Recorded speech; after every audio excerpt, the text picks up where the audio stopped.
showtime.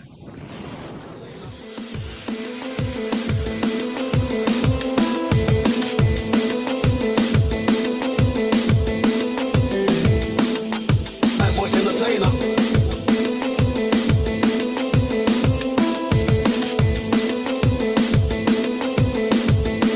I'm a bad boy entertainer.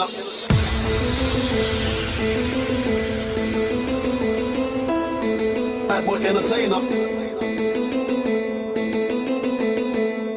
I'm a bad boy entertainer. Bad boy entertainer. Old wine, nice wine, my DJ Kid's the version online. Step on the rhythm on the track. More time there's not on the back. Better in the back of the black. Resume a dance, right in the lap. I'm a bad boy entertainer. Older root boy originator. Old wine, nice wine, DJ Kid's the version online. Step on the rhythm on the track. More time there's not on the back.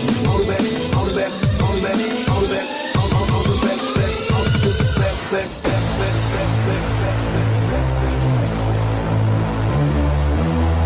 back. I'm a bad boy entertainer. I'm a bad boy entertainer. Older root boy originator.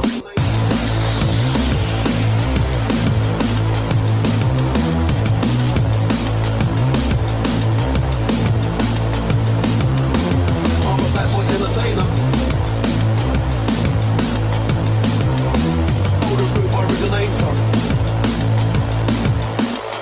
Root boy originator.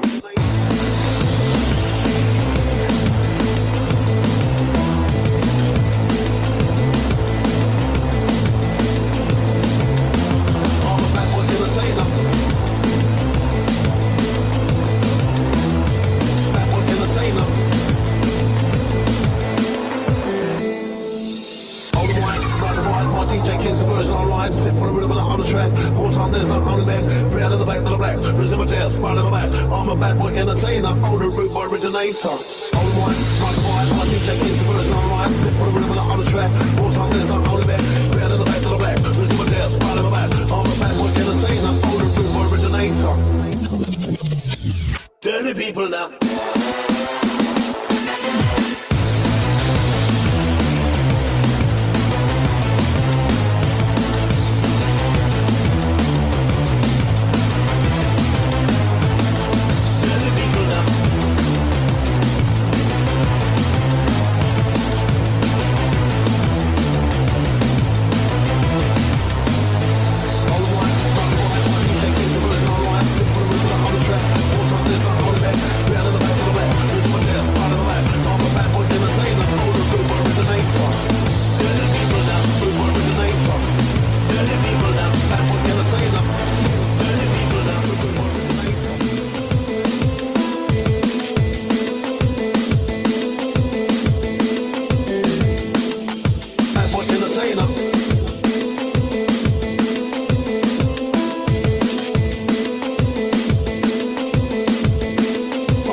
Entertainer.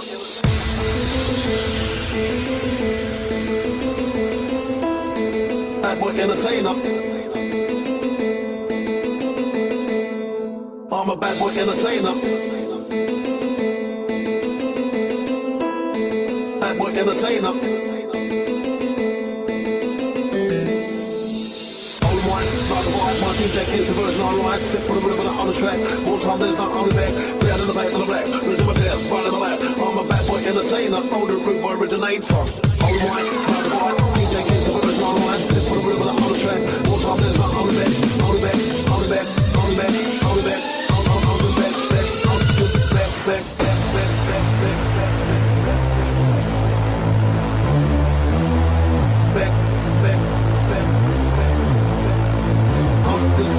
I'm a bad boy entertainer. I'm a bad boy entertainer. Older root boy originator.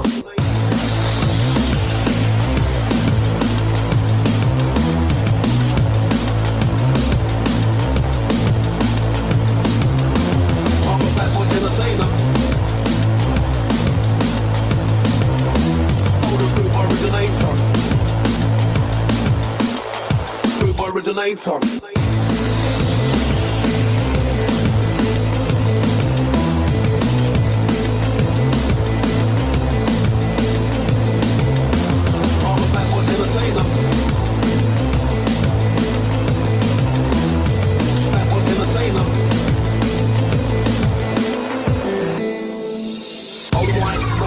DJ kids a version online, sit for a rhythm on the track. More time there's not only back, proud of the fact that I'm black. Losing my tail, smile in my back. I'm a bad boy entertainer, older root boy originator. Old one, rise of mine, my DJ kids a version online, sit for a rhythm on the track. More time there's not only back, proud of the fact that I'm black. Losing my tail, smile in my back. I'm a bad boy entertainer, older root boy originator.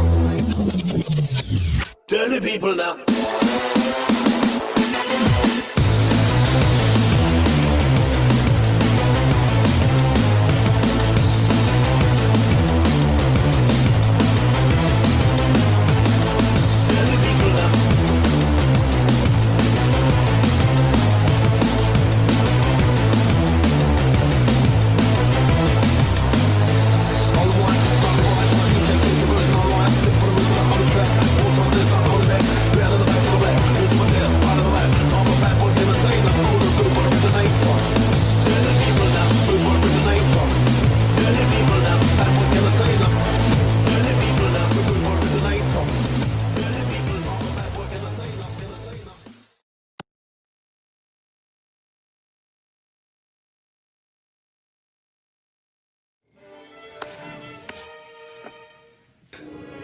It's showtime. This ain't what you want, bitch, I'm a fucking phenomenon.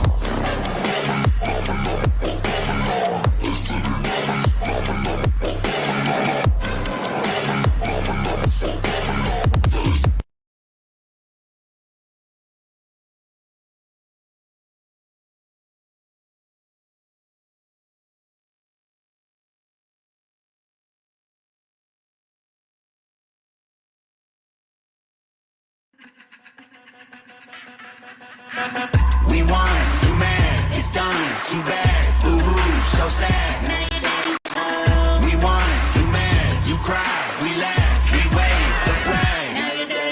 Thank God that we're back, couldn't take another 4 years. That's a wrap, I can take a bath in your tears. That's a fact, you got lipstick all on your beard. You're a man, that is cap, cap, cap, cap, cap, cap, cap, cap. You pretending you're accepting, that's an act. You hear pat, pat, pat, pat, pat, pat, pat. If you want our freedom, come and take it back. Bet you can. We won, you mad, it's done, too bad, boo-hoo, so sad. We won, you mad, you cry, we laugh, we wave the flag. They try to cancel me and say that I'm a racist. Got a mean hook, they can't get me with that jab. Trying to take away my right to go and say this. Well, listen up, cause this gun is going bad. With the why they trying to turn Becky into Dad? Screw Eminem, I'm Roseanne. We won, you mad, it's done, too bad, boo-hoo, so sad. We won, you mad, you cry, we laugh, we wave the flag. If you mad about it, go and cry about it. Shave your head and wear a shirt that says you're woke.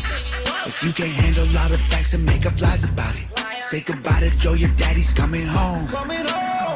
We won, you mad, it's done, too bad, boo-hoo, so sad, now your daddy's home. We won, you mad, you cry, we laugh, we wave the flag, now your daddy's home. We won, you mad, it's done, too bad, boo-hoo, so sad. We won, you mad, you cry, we laugh, we wave the flag.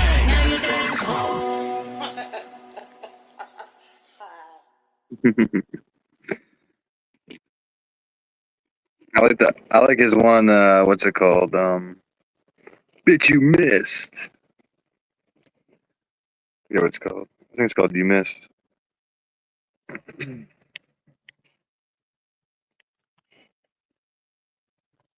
Think you know he's muted or what's going on here?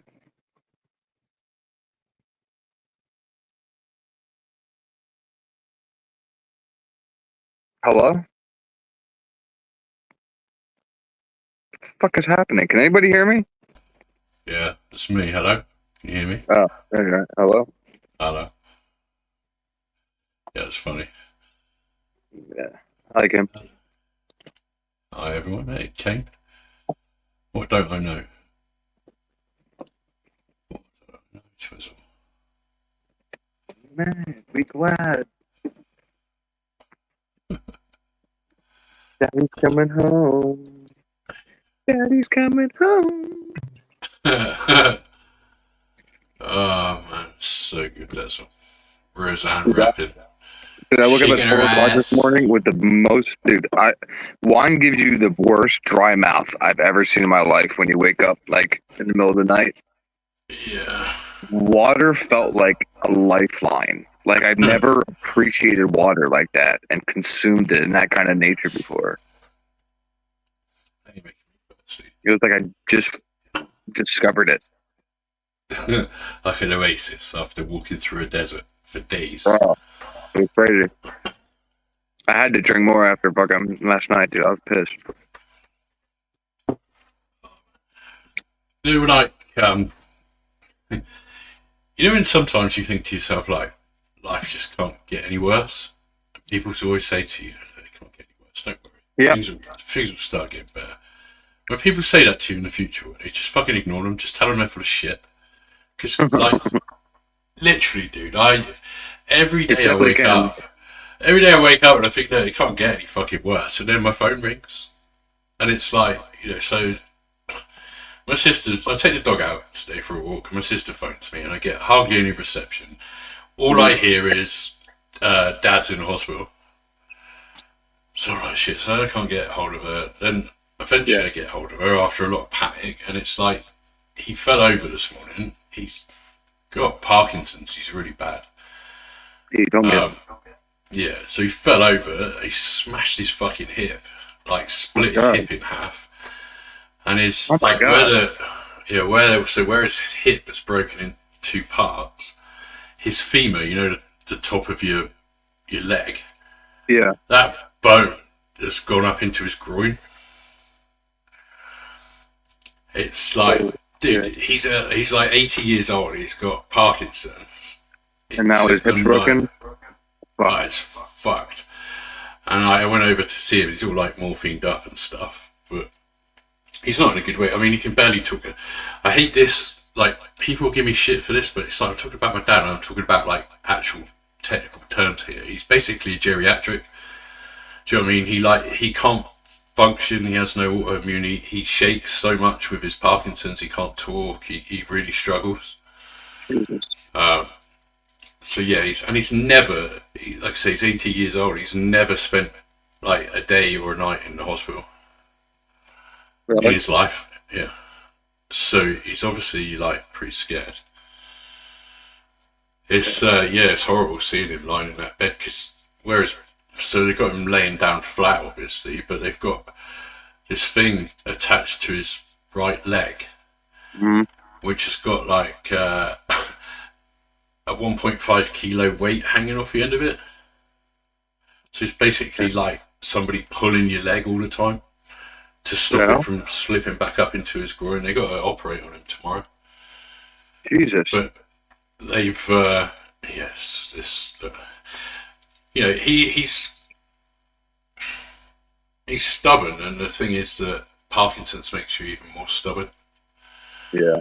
So it's like, it's a vicious circle. Luckily, you know, my sister, she lives close by, so she went out there, and like, she had to phone the ambulance and stuff. But yeah, he was in a lot of pain. He wasn't when I saw him.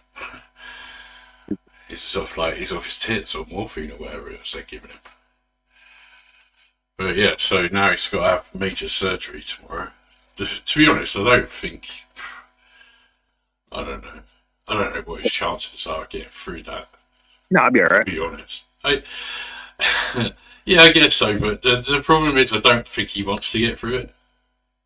Why? Because he doesn't really have a life, does he? He's just a shell. Like, his brain is still, you know, his brain still functions like a normal human being. And like, before he got Parkinson's, he was constantly like doing stuff. He's an engineer, you know, he was building stuff, fixing stuff, or constantly doing stuff, learning stuff. And it's like, as soon as he got the Parkinson's and started shaking, he couldn't do things. Now he can't do anything. He literally, to talk, he holds his neck because his head shakes so much. And he stutters, he can't get his words out. It's really sad. But, I hope he's alright, man. I hope he pulls through. yeah, people are going to think this sounds really harsh. I just hope that if he doesn't, it's during the operation while he's under anaesthetic. Yeah. Do you know what I mean? Because, realistically, if he does get through the operation, he's going to have, the next year at least is going to be such hard work for him. Do you know what I mean? He can barely stand up as it is, but they're going to have to, go through physio and everything else now to get him to stand up, to get this new hip working again. Do you know what I mean? Mm-hmm. So I don't know how he's going to manage his house. He can't live in his house anymore because he's got too many steps and stairs, and he's, like I say, he's too stubborn to move. But I told him today that I'm taking that choice away from him. He no longer has a choice. By the time he comes out of hospital, he won't be in a house anymore. He'll be living in a bungalow. He's like, you can't do that. I said, I can, and I will. Yeah, he's not going back to living in that house. He said, I can have a stair lift fitted. Dude, it's he lives in this fantasy fucking land of make-believe. It's about time somebody started telling him the truth, do you know what I mean? Yeah. My sister just lets him get away with it. Now. Yeah, man, it's he's got a choice to make now, do you know what I mean? He can either, decide to concentrate on doing something and making himself better, or I don't know, or he's just going to rot somewhere in a fucking nursing home because they won't let him, they won't let him home to look after himself. So yeah, that was today. Yesterday was just a fucking nightmare because Mother wasn't well. I was supposed to take her for a chemotherapy, and I got there and she wasn't well enough to go. So, like I say, dude, whenever anybody says to you, oh, don't worry, it can't get any worse, trust me, it fucking can. Exactly. So, yeah. People just say that out of their ass, though, Yeah, but it makes you wonder, what is people's perception of bad when they think it can't get any worse? Do you know what I mean? Because it's I don't know when this worse stuff ends and it's supposed to start getting better. When's that happen?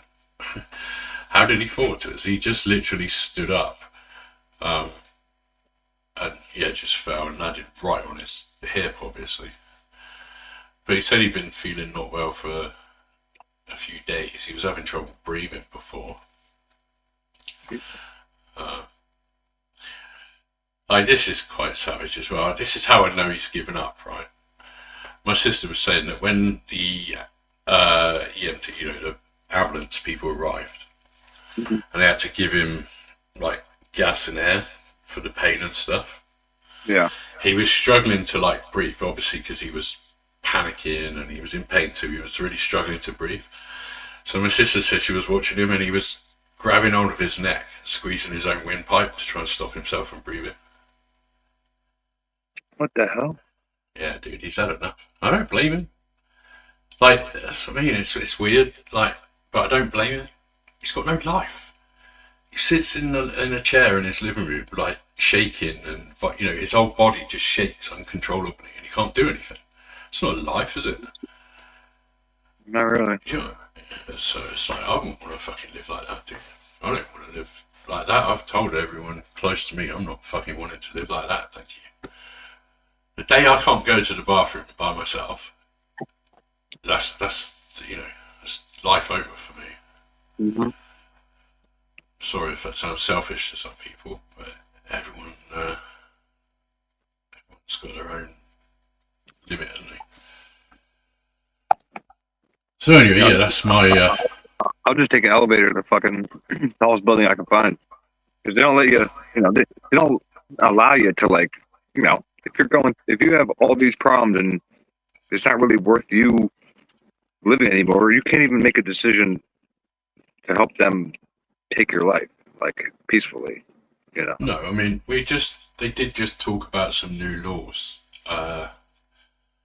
like last year in this country about assisted death. But it's very controversial, isn't it? People like, it's a very controversial subject, but it's something that I actually think, you know, should be an option.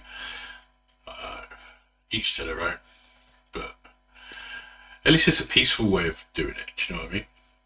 Exactly. Like, you know, you're not going to die in pain. You go to a place, if you're in a position like my dad is, who basically doesn't want to go on. If you were to be able to go to a place, you know, be comfortable, surrounded by your family, you know, and literally just go to sleep in a pain-free environment, what could be better than that? You know, Hey, to me, that's better than, you know, better than him falling down nowhere. falling down the stairs and breaking every fucking bone in his body and dying in pain. I mean, Exactly.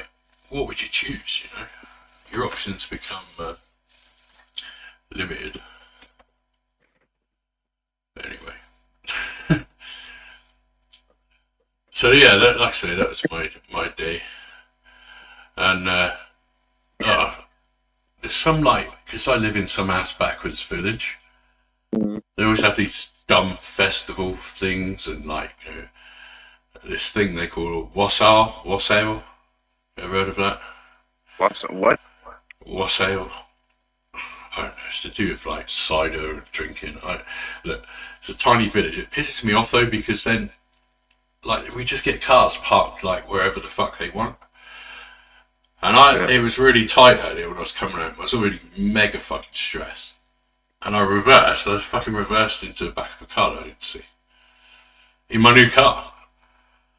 I'm like, fucking hell, dude. I just drove off because I thought, I thought it'd go one or two ways. I'll either end up like killing someone, ripping my own bumper off of my car and like beating somebody to death with it. So it's probably better if I just drive. I mean, there was no. I checked my car when I got back here. So down the road.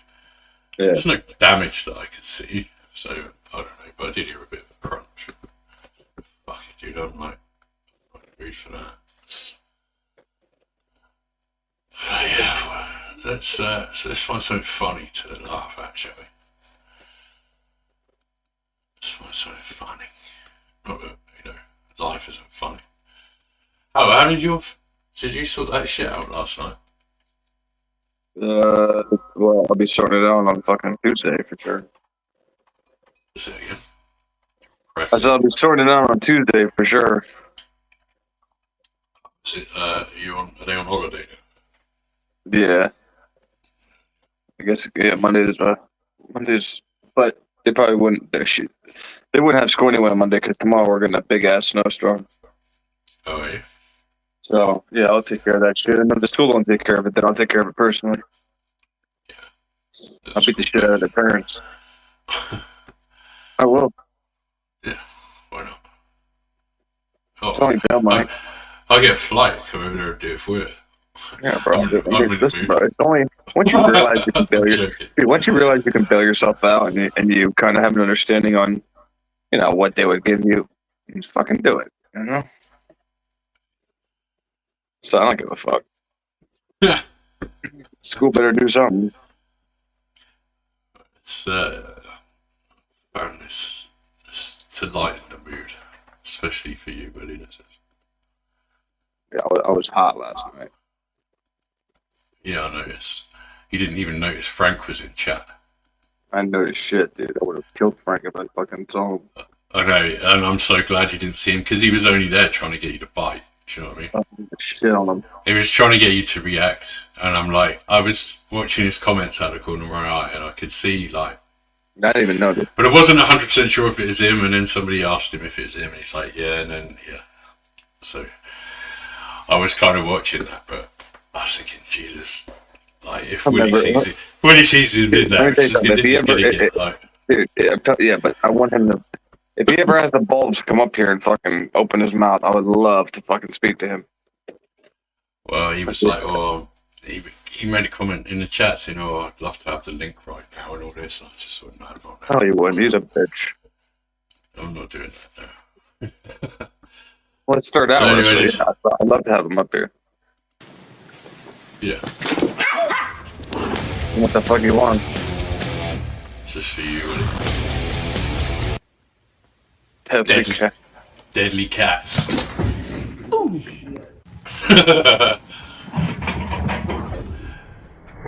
Basically, cats being assholes. I see that. Kitty, are you happy to see me? Am I fat? Ow! Stop filming. Guess Well, not. Such dicks. Because we know they can be dicks. They No, can do what? shit about it. I'll sound asleep. No, He's no, probably like, yeah, no why are you need for sleeping? Get up. that. If I'm not sleeping, you're not sleeping. Get up. The dog's like, fuck you. No need for that, though, is it? Hi, Really? kitty. Just- Hi, kitty. That's why I like him. This guy got shit all over his nose. So, I just seen that you shared something. Called him that. Oh, my baby. White facey ear. Yeah, ring the eye. Bit of nose, isn't it? There we go. Stare down. Fucking problem, bitch. Look at it, look. Fuck you. My cat does this to me all the time. Right to the feet. What the hell is... Oh, it's a curtain. I thought somebody stood there.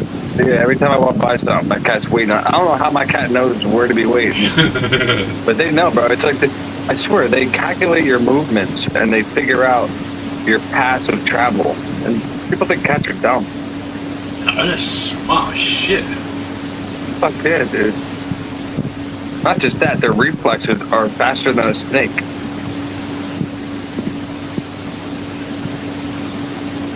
Look, see, then my little one back. And they're not like dogs. They know glass is glass.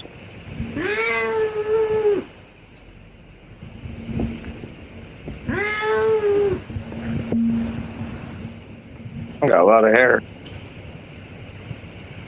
Oh, looks like a fucking lion outside. Yeah, it's one of those Coon cats. Maine Coons, isn't it? Oh, it's outside, look. I didn't realise, like... You didn't realize it was outside? What the fuck?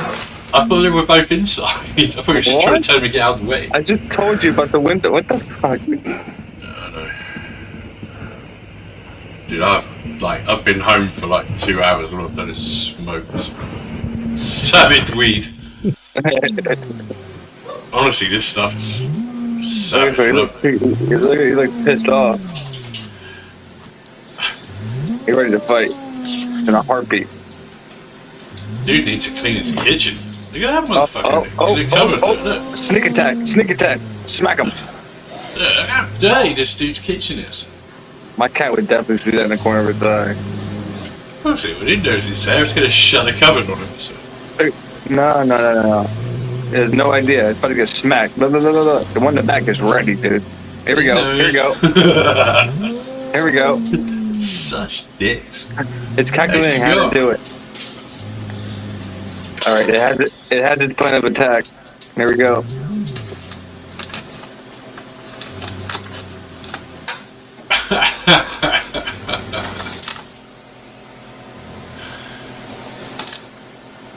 Honey.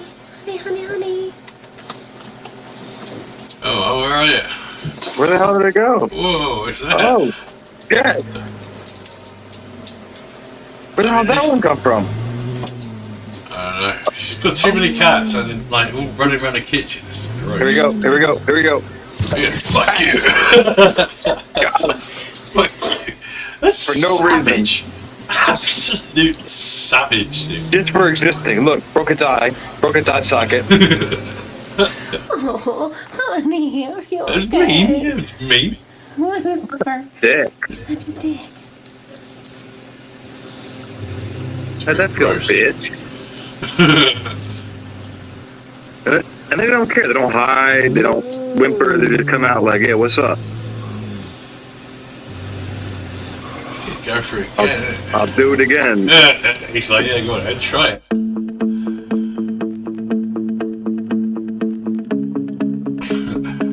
I love the one video where the cat smacks the dog, and the dog stands like straight up. It's a great dog, and it stands like straight up in the air, and its eyes are like going around. Don't fall for the trap, bro.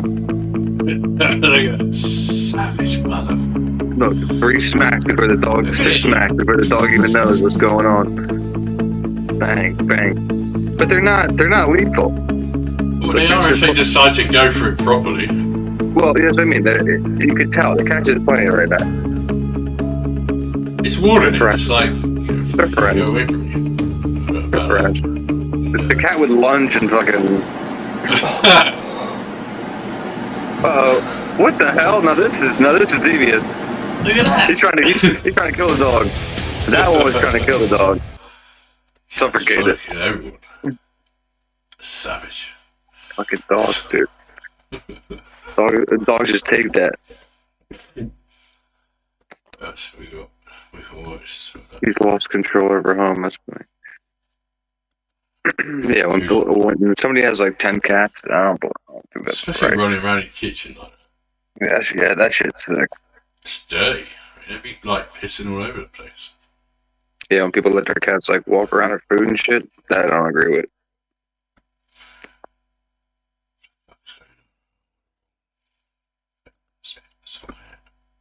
Biden did his final walk today. Did his fucking. His final walk. He left the White House today. He's done. He's done. Of course. Bye, baby. That's just fucking up our country.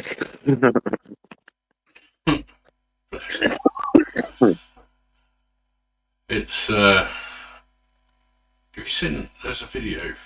And he didn't even give us a happy ending before he fucking left, too. Fuck, man. Did you see that video like that? of how they changed the White House over?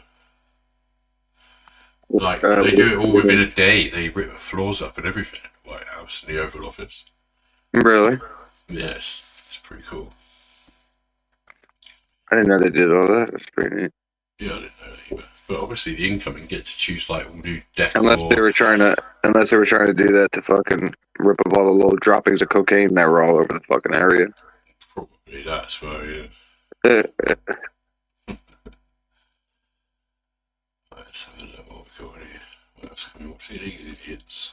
Ooh, what are you looking for? Oh, hang on. I was just looking for stupid videos. I saved quite a few. These clowns, he's just stopped oil. I thought they'd given up. But they seem to be still causing trouble. Look. Charles Darwin's grave inside Westminster Abbey. Who are these people? What? I would have kicked him in his head. What a bunch of fucking idiots. Why do you guys take that shit? Well, I wouldn't take that shit.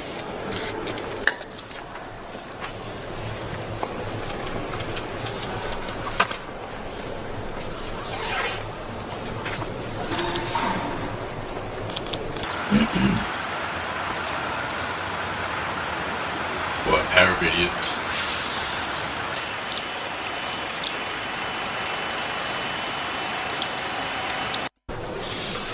Surprised they didn't like super glue themselves to it. No patience for these people. I thought they'd stopped all this now, but they seem to be back at it.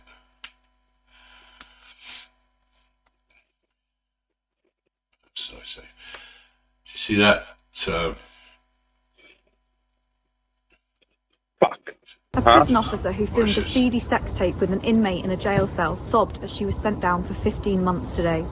Linda D'Souza Abreu, 31, was charged with misconduct in public office after footage showed her having sex with burly prisoner Linton Weirick while on duty at HMP Wandsworth. The X-rated video was circulated among lags using illegally held phones. In the background of the 5-minute clip, a second con, smoking cannabis, who filmed the video, could be heard boasting, "This is how we live at Wandsworth," while D'Souza Abreu's discarded radio crackled with messages. The The married prison officer from Fulham, southwest London, pleaded guilty to misconduct in public office at Idlewild in July. Yeah. She was jailed for 15 months at the Wait, same do you court play? today. You She play will serve Red Dead, half of right? that You in come in. custody and the remainder on licence.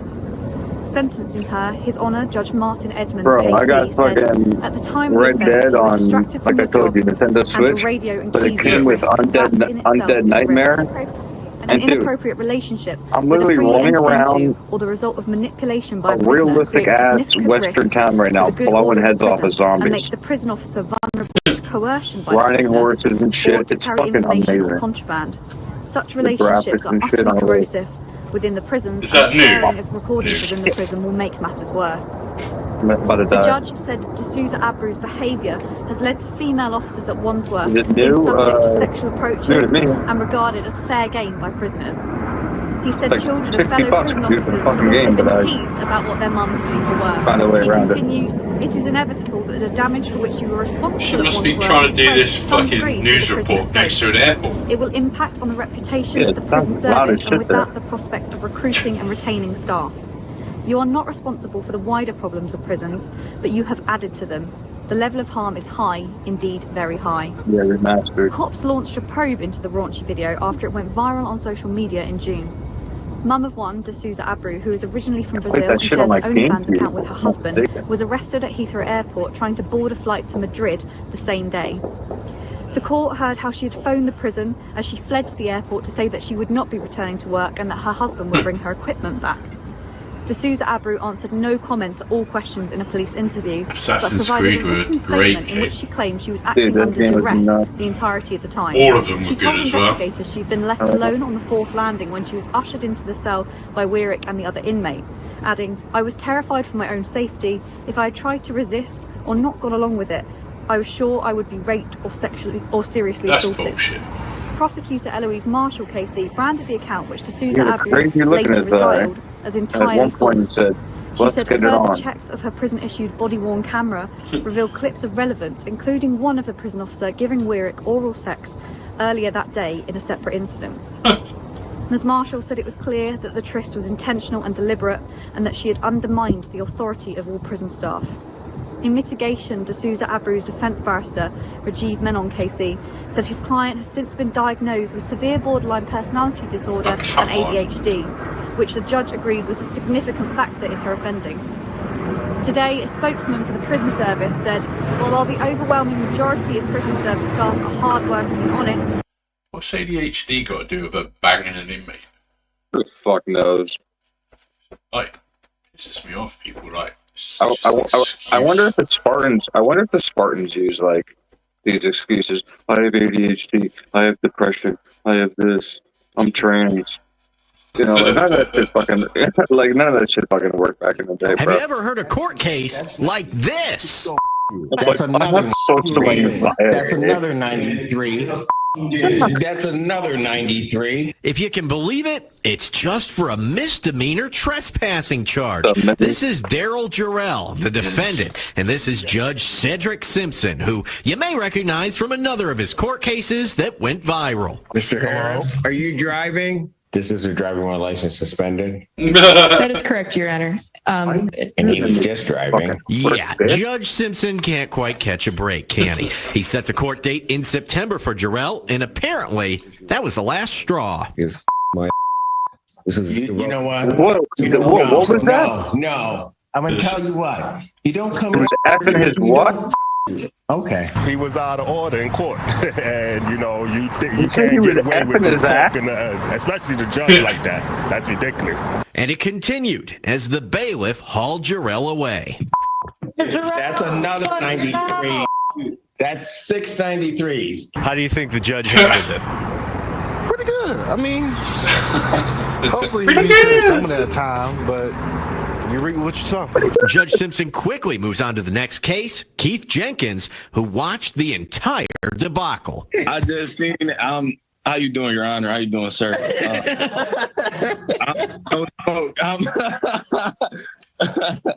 Who's he? That's funny. Every time you open his door, you're like another month in jail, I think. I haven't watched this one, but this dude. A hero That dad was a saved his legend. 14-year-old daughter from a Taken-style plot after she was allegedly kidnapped and found alive on a boat after 26 days of hell. Emma Ray Gervasi vanished from outside her home in Long Island on December 9th, but her father, Frank Gervasi, was able to find and save her from what he claimed was sex trafficking. Frank launched a frantic appeal for his teenager when she disappeared after going to pick items up from a Jeep outside her home in East Patchogue without a coat or shoes on. Emma Ray was caught on security footage less than 24 hours later, knocking on doors and helplessly wandering around the nearby town of Bohemia. Her heroic dad took matters into his own hands by following up on leads and working with the local Suffolk County Police Department. That's how you do it, bro. At the time, he said, Not I know she is with GoFundMes somebody, and fucking and they're either convincing her to stay whatever or won't let fuck's her going. leave. Or worse, she may be dead by now. Frank's epic hunt saw him find his daughter before cops did on a large boat near Islip in Long Island on Friday afternoon. The heroic dad said he rescued his 14-year-old Look after at him, receiving though. an Would anonymous you mess tip with him? from a lady who said she was afraid to go in the boat. Frank's brave Well, search anybody mirrored could be the deadly. He Hollywood don't give film a fuck Taken, about size. where an American dad tracks down and saves his daughter about will. after she was kidnapped by criminals while on vacation in Paris. Certain set of 65-year-old skills. Francis Buckheight has been arrested and charged with rape, kidnapping, and acting in a manner injurious to a child. The suspect entered a You ever not guilty plea see on Monday, but her Law-Abiding father explained Citizen? why he believed Emma Ray was a victim of Probably. sex trafficking. He said Emma was Russell being held Crowe. against her will. Yeah. She was not allowed to leave the boat unless she was escorted by you saw somebody, it. and she was being forced to do things that a What he 14-year-old did shouldn't have to to do. the guy in So the I do warehouse believe this is sex trafficking, and it's after being looked he into. injected him Emma with Ray was the taken to a pufferfish hospital to recover poison, from her nightmare ordeal, that's the and kind the of case damage remains I would under do. active investigation. And would have a note, Frank and I shared would, his and joy I would after sleep like a tracking down and rock that finding his night. daughter, saying, "It was 26 days of hell seeing her alive in my arms. It was a gift from God. I can't describe the feeling I had." Serious, dude. That guy, like, that's what you do for your kids. That anybody should do. Fortunately, there's too many people that worry about fucking other shit in their life. I am the Green Fairy. The Green Muse. The Green Oblivion. These aren't just Kermit the Frog's alter egos as a street magician. They're also the nicknames for the most exotic and mysterious of all alcoholic spirits, absinthe. Once banned Hell throughout the yeah. United States and much of Europe due to its association with addiction and insanity, the beverage can has you made pause this something for of a 1 second? global comeback. Today on Weird History Food, we're looking at some fascinating facts and anecdotes about every poet's booze of choice, absinthe. So I don't know. There was not a name that I can remember on the bottle, but I drank an absinthe, and it was filled with. If I can remember, it was about a quarter or a half full of, and it was filled with leaves. Now it was a sealed bottle, but there were like leaves, like little leaves that were like kind of jammed into the bottle about a quarter or halfway up into the absinthe. And this shit, bro. Probably cocoa leaves. I don't know what kind of leaves they are, but I'm trying to figure out what Well, this kind will of probably absinthe tell that you. was, because there's a bunch of different kinds. This People will don't probably tell you. This know is why that. I saved it, because this is all about absinthe, because we were talking about it the other night. And it's like, back in time, this stuff is was there fucking multiple lethal. kinds? Yeah, I mean, where it originates from, you can just go and buy it in a bottle. It had to be But I wanna stilled know on why the there bar. was There was leaves in my special bottle. things on the bar. That's what I mean. I want to know what fucking leaves we Well, were. they might tell you here, because look, it looks we like were there's so leaves in there. because we were so young and stupid. We drank the leaf, like we drank the shots with the fucking leaves, like idiots. Yeah. And It they looks like made us there's leaves in hallucinate. there. Let's see what they say. Might have been cocoa leaves. But before we have a drink, be sure you're subscribed to the Weird History Food channel. And leave us a comment letting us know what other types of hooch you would like to hear about next. Okay, time to pour some weird history over a special fancy spoon. Absinthe is derived from the flowers and leaves of the Artemisia absinthium plant, also known as grand wormwood. It's then flavored with the leaves of another plant, green anise, along with sweet fennel and other culinary and medicinal herbs. Box poppies is heroin, isn't it? That's where they get heroin from, is poppies. See, like they cut the poppies and extract the sap out in Afghanistan. But not 11. That's the Colonel's bit.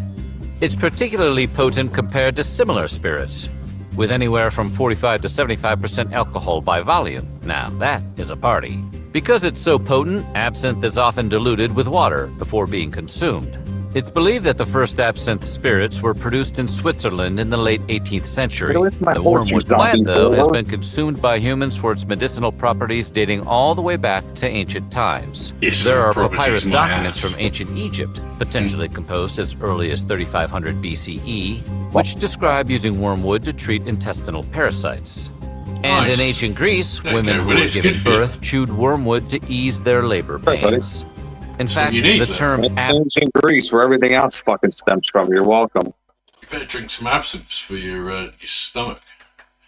Might help your vision as well. Absinthe is thought to derive from the Greek word absinthion, which means undrinkable. My daily life. Huh, undrinkable. Would you like to bet on that? Oh, I like that. Rather than meaning that it's too gross to drink, this might reflect wormwood's utility for certain medicinal issues, like purging the digestive system, really does. discouraging babies from breastfeeding when it was time to wean them. Oh no, no, I wasn't laughing. Presumably also get those might babies feeling good. Might help his stomach. Fuck my stomach. Absinthe drinking has long been associated with artists and creatives, most specifically with the French Impressionist painters of the 19th and 20th centuries. Probably because 24/7, basically. It's like there's a process you got to go through first. You need to find out what the fuck they're talking about first. I know what the condition is. I don't have to find. I know what's wrong with my brain. It's just it's affording fixing it, bro. I'm not a multi-millionaire. I'm gonna be in debt for the rest of my life if I go along with this fucking shit. So yeah, but if you don't do it, then the rest of your life won't be very long. So that's a choice. Well, I'll be all right. I wear a like a fucking pirate. One-eye Willie, and anybody in chat that knows what that means, we could be friends forever. Well, there's a few one-eye Willies. No, there's only one-eye Willie from the Goonies. You're talking about the Goonies, I'm guessing. Exactly. The one fucking one-eyed Willie. Well, yeah. And there's one fucking Chester Copperpot. Do you remember who that is? It's an extremely fussy drink, and there is no one fussier than artists. Artists, including Edouard Manet and Edgar Degas, not only enjoyed the drink in their personal lives, but featured it prominently in their work. Bro. I'm getting Degas. Guess what? Nothing. This guy's supposed to be dropping off my fucking butt. He's late. Right. I had a bad day too. Trust me. Oh, did you? I had to talk myself out of fucking going knocking on a couple's door and doing some shit I would have regretted because I know where they're at. Yeah. You'd say one-eyed Willie, Fitzgerald. How are you? Just getting worried about you. Because listen, bro, if somebody's child at a young age, very young age, is talking about anything, I mean, any kind of subject that's vulgar or anything, they're learning it from somewhere. Yes or no? Yeah. Okay. So of course. that means that the ass kicking of the parent is justified in my mind, but my mind doesn't kind of go hand in hand with the law. And my problem is I'm a single parent. Now, if I had somebody take care of my daughter, if something happened to me, that would have already been taken care of. You understand where I'm coming from? Yeah, but I mean, you never know. It might just be like one kid's parents, and then the kid is coming to school and like that's fine. Talking that kind of shit that's around it, and other kids. That's the problem. I can't dictate who is it. So all three of them fucking get it. Just like I can't dictate which one of these, if I go into which one of these women I'm talking to possibly has an OnlyFans. That's the problem. You can't differentiate today because you would be able to if you were to speak to the parents, I'm pretty sure you'd be able to tell quite quickly which ones were. But that's the thing. I don't behaving know like that in what front people of their do behind kids. closed doors. I don't know what the fuck is, you know. Generally, people that talk like that in front of their kids don't really care about talking like that in front of other adults, so either do they? Because the worst part is they're in my neighborhood. I found out, like, these are, you know, it's not the school, it's the bus. So now we have a personal. Well, that makes problem, more you understand? sense, I guess. Yeah. It makes But more anyway, sense. But I would look into like the. I'm just happy it wasn't a phone because I was up at 5:30 this morning with YouTubing for 2 hours how to look at every single aspect of an iPod you could think of. If anybody tried to delete or anybody tried to search anything, I swept her whole fucking iPod. She doesn't have a phone, dude. So it's not like, you know, she's 8 years old. There was nothing. There was no weird pictures, no weird searches, no nothing. So I know this is stemming from conversation of these boys that are learning it from obviously somewhere, you know. So I kind of calmed down and you know. Have they got phones? I don't know. They're kids. I can't find out everything about their life, but they're lucky, bro. Because if I was an 8 or 10-year-old, they wouldn't. Yeah, I'm not gonna say. As L'Absinthe, which features a depressed-looking woman sitting in a cafe who's been served a glass of absinthe, today ranks among the artist's most iconic and recognizable works. But it sparked a mix of disdain and derision from critics upon its 1876 debut. They considered it degraded and uncouth, and in some cases declared its subject matter immoral, like he'd painted a portrait of a woman staring at a can of Four Loko. Manet's 1859 portrait, The Absinthe Drinker, featuring a disheveled Parisian alcoholic rag salesman, received a similar response and was near unanimously rejected when the artist submitted it to the French Salon. Manet's own mentor, Thomas Couture, supposedly questioned whether his protege had lost his moral faculty upon first seeing the image. When's that end? He was now? really into absinthe. You don't need 15 a 2004 fucking paper social from the media. University of Kansas Medical Center cited absinthe consumption as a source for some of his psychological troubles of iconic artist Vincent van Gogh. Author Wilfred Niels Arnold suggests Van Gogh's likely absinthe habit, which would have been in line with the cultural trends of his era, fueled the downward trajectory of his depression. Arnold specifically argues that Van Gogh may have been addicted to thujone, a toxic chemical that's found in absinthe as well as substances like kerosene, turpentine, and paint. If you subscribe to this theory, Van Gogh's infamous habit of eating his own paints may have been a way to feed his absinthe addiction. The theory has drawn criticism from Dutch art historian and Van Gogh biographer Jan Hulsker, who denies that the artist was addicted to absinthe. Instead, I think, did you hear what Zuckerberg was saying about that game? Fuck him too. He's just trying to blend in so he doesn't get arrested. Trying to blend in, I love it. You know he is. He would never go on in a fucking. Come on, bro. He's not fooling me. Blend in. Coming on there looking like a lesbian, and what? I'm supposed to fucking room for fucking, you know, taking down my toes for the past fucking 4. Fuck you. Oh man. Yeah, I'm being honest. Am I lying though? No, not at all. Like, that's fine, you know. He's just about to get an ass kicking, so he's like, I better pretend I'm a human again for a little while. Exactly. Let me blend in with these fucking humans. Yeah. He doesn't do a very good job of it, actually. He does.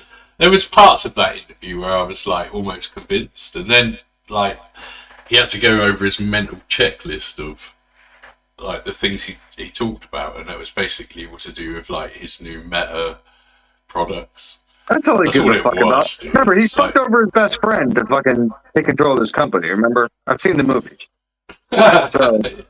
So he ain't fooling me, dude. He can fool Joe Rogan, who wants to be a bear, but he's not fooling me. Okay. I don't know if he fools Joe Rogan or not, to be honest. I don't know. I don't know either. That's the thing. I don't know what's real anymore because this whole world has become fake. whole world. I mean, AI. Who knows the day AI becomes unnoticeable? We just like are taking it for face value. Who knows? Well, yeah, I think we're quite close to that. There's a lot of YouTube content, so-called creators that are AI, like legit AI. Really? You know, yeah. I've seen them making the transition from human to AI. It's a bit weird. Yeah. So, you know what I mean? It's just like enough's enough, dude. Well, hopefully it's all over. I mean, what we got? What's all over? Because they took away fucking 2 days. They'll find something else. Now, hold on. Is that an effect for? How does that work though? Is it just for like one state or like? Because I don't know. I don't give a shit enough to like research this. What? I heard it was like a couple states are getting rid of it. A couple of states or what? I don't know. I don't know what the fucking truth is with TikTok. Is it they're shutting it down completely? It's going to be banned from the United States. Like what's? Yeah, it's going dark. It's going dark from midnight tonight. Apparently, your time. It's going already dark. past midnight here. Yeah. Okay. I don't know what that means.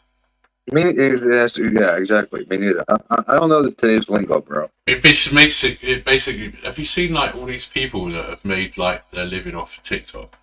They're calling because I don't themselves fucking care about them. Yeah, but you think about it. People over the last 10 years have literally made a living from just being on TikTok. Good for them. And guess what? It was all fucking a waste of time for all their viewers to watch. Yes or no? Yeah, but they'll all be over here on fucking YouTube in a minute. Well, they're not going to fucking do well. Annoying the shit out of us. Well, they're going to learn real quick. We don't fucking play over here like over there. Well, I mean, they can't say certain shit, do this, do that. We're going to fuck them. I mean, it's not banned here anyway. I can still all those true crime channels are going to come over here now. Watch. Do you know what I could live stream TikTok for you. With the true crime dancers. I could live stream TikTok. That's why I don't give a shit, because like all I see in my YouTube shorts and Facebook shorts is like TikTok dances, and I'm like, this is the dumbest shit I've ever seen, bro. Like, what the fuck? It's like, take your family to a fucking park or something. A TikTok fucking dance? Really? Well, look at all, like during COVID, they were all the nurses and shit were dancing, weren't they? Whatever, man. That one airliner chick was just fucking fired for twerking. Because she took a video on a plane. She took a video on a plane twerking, shaking her ass. Did you see that or no? No. Really? Doesn't surprise me.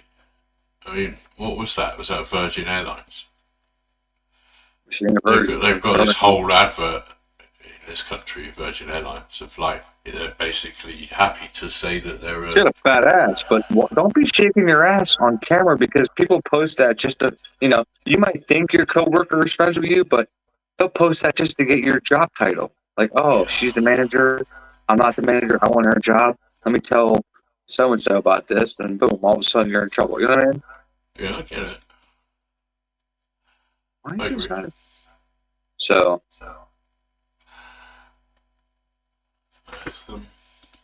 Are we bored of learning about absinthe now? Bousquet believes the artist kept the drink around and featured it in several of his paintings purely as decoration, though he may have just asking. indulged and been particularly sensitive to its effects. You know how people love to keep bottles of liquor around for decoration. No, I don't. At least some of the appeal of absinthe, particularly to modern drinkers, is its tantalizing dark reputation, which depicts the drink as immoral and potentially dangerous. When a lot of Americans think about absinthe, accurately or not, they're picturing careless bohemians gone half mad and having wild visions of stuff. Not like at people all. at an old-timey rave. The notion that it's easy to slip from casual absinthe drinking into desperate addiction is a cautionary tale, of course, That's why I was but asking also gives it a kind of shadowy appeal. It's the bad boy of alcoholic beverages. It should have a sleeve of tattoos or a mustang. Much of this negative perception stemmed from the work of 18th century French psychiatrist Valentin Magnon, who served as physician-in-chief at Sainte-Anne, one of the country's largest facilities for the mentally ill. Over his 32-year residence at St. Anne, Magnan documented the effects of addiction to all manner of drugs and substances, but he saved his harshest condemnations for absinthe. Magnan blamed the drink for an overall spike in alcohol use and mental illness, and also argued that it was triggering a decline in French culture. Huh. Always thought that was French bread pizza. In a widely publicized experiment, Magnan exposed a group of animals to alcohol and other animals to wormwood oil. When the subjects exposed to wormwood developed seizures at a higher rate than those given alcohol, he concluded that the drink was responsible for a rise in overall French epilepsy rates. His work led to a wider study of what was sometimes called absinthism, which was viewed as a separate and distinct diagnosis from more generalized alcoholism. Symptoms were thought to include restlessness, confusion, delirium, hallucinations, and yes, seizures. Magnan also suggested that regular absinthe drinkers were more prone to irrational and violent behavior than their alcoholic counterparts. Which kind of makes sense. The only thing more dangerous than an unruly drunk is an unruly drunk having visions. However, there's not a lot of practical, peer-reviewed, and replicable evidence to suggest that absinthe use was responsible for most of these conditions. And in fact, its hallucinatory properties have long been overstated and exaggerated in pop culture. Still, Magnan wasn't the only member of the medical and scientific community dogpiling on the drink throughout the second half of the 19th century. Absinthism was included as an illness in the Boston Medical and Surgical Journal, a precursor to the New England Journal of Medicine. A separate study from a student of Magnan's observed a reddish tint in the urine of some seizure patients and concluded that this was a chemical buildup in the body triggered by excessive absinthe consumption. Or maybe they just got punched in the kidneys during a bar fight. What the fuck? Many of these far-fetched ideas about the drink's potency and lingering effects were seemingly confirmed by an infamous crime in the rural Swiss town of Communy. Around the turn of the 20th century, absinthe drinking was on the upswing throughout much of Europe, due in part to its affordable price. Then, in 1905, a Swiss peasant named Jean Lanfray got drunk on a combination of absinthe, wine, and at least 3 other liquors before whacking his pregnant wife and their 2 children, and then shooting himself. So he basically got rat-assed and beat his family and shot himself. Doesn't all alcohol do that to people, though? What? Just makes people do dumb, aggressive shit. Absolutely not, dude. It makes me... I've never, I'm always chill when I fucking drink. I just want to, I don't get people who get angry. If you know you get angry when you drink, why do you drink ever? Exactly, that's why I don't drink. You know what I mean?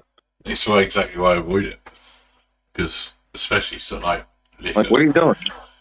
Vodka makes me fucking rage. Although he was apparently so drunk that he missed. When police arrived at the scene, they found Lanfray not only still alive, but fully conscious. He was later put on trial and convicted, only to successfully off himself in jail just 3 days after his arrival. The case became an international sensation that the press dubbed the Absinthe Murders, and it made the drink so notorious, Switzerland banned its consumption entirely by 1910. By that same year in France, annual absinthe consumption had increased to around 36 million liters, or 95 million gallons, roughly enough absinthe to fill 150 Olympic-sized swimming pools. That's a lot of synth. Arguments similar to Magnan's that blamed the drink's popularity for decline in French culture and society became more popular in the press.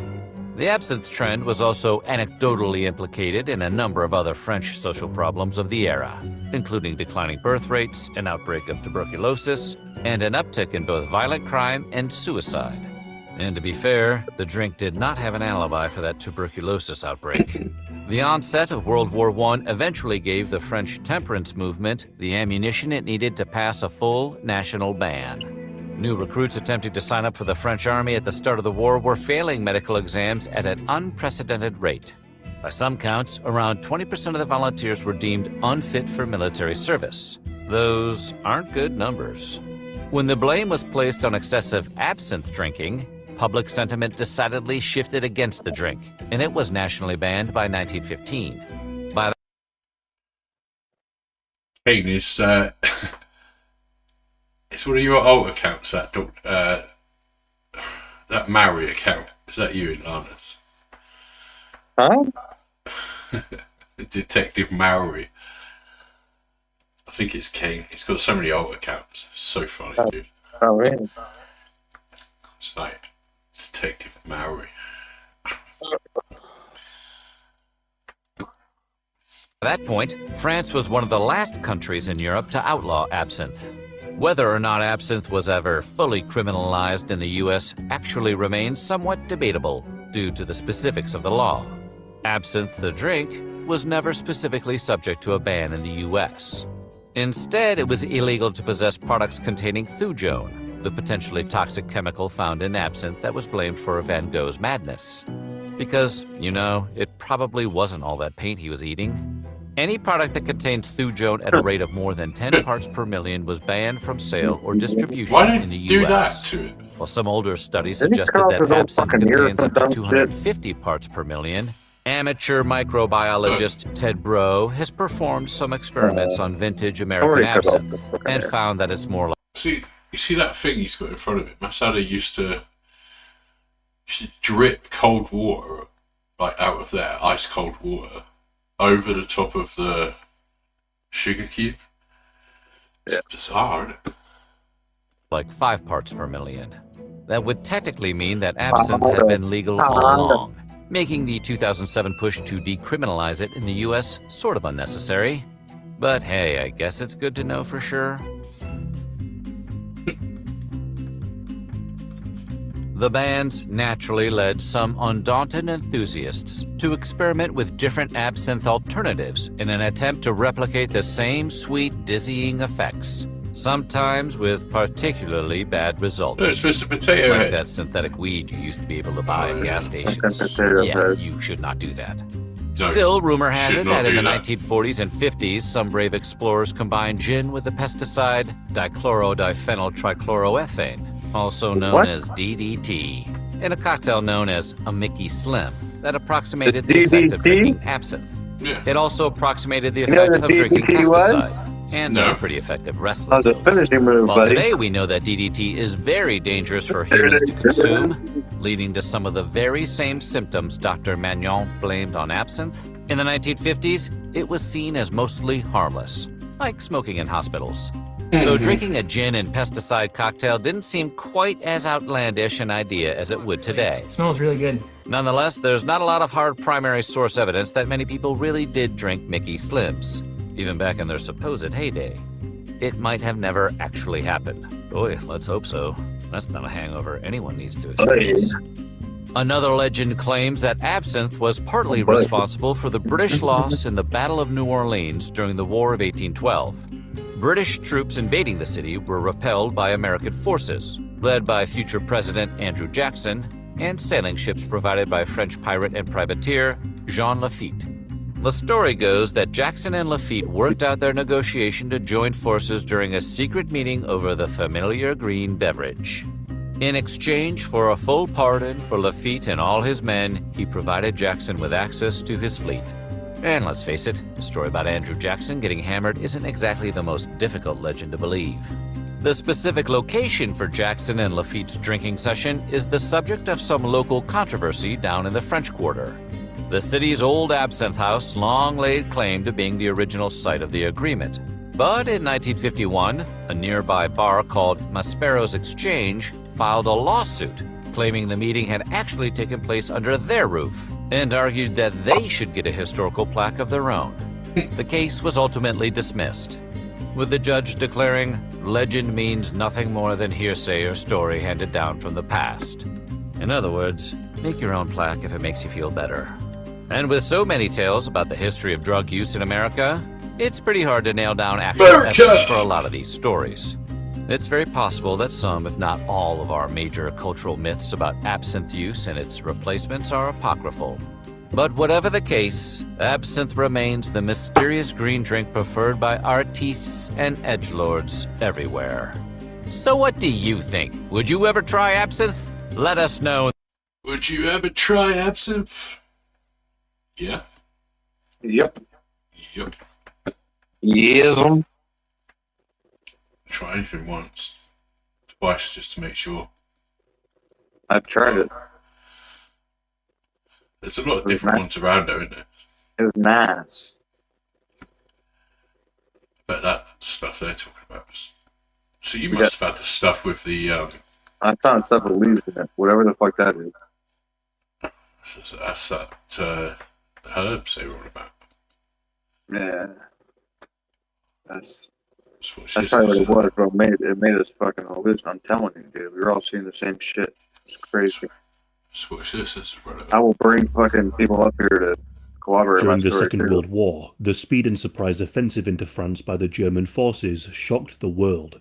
In only 6 weeks, the Wehrmacht and the Luftwaffe Blitzkrieg caused the collapse and surrender of the French army.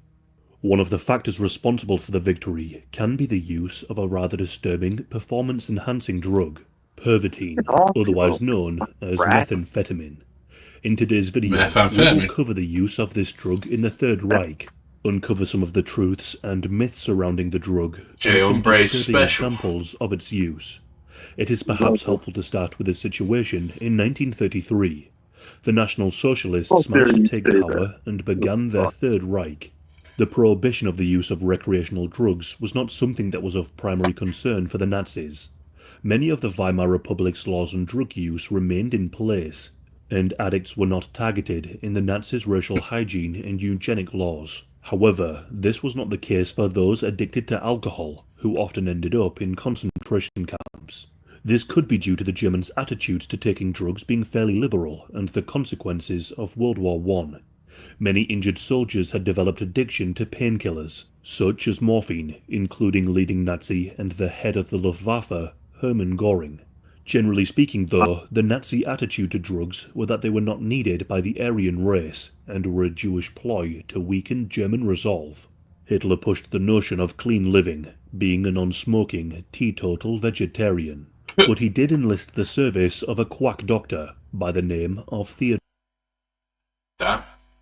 It's vegetarian. All vegetarians are psychotic killers.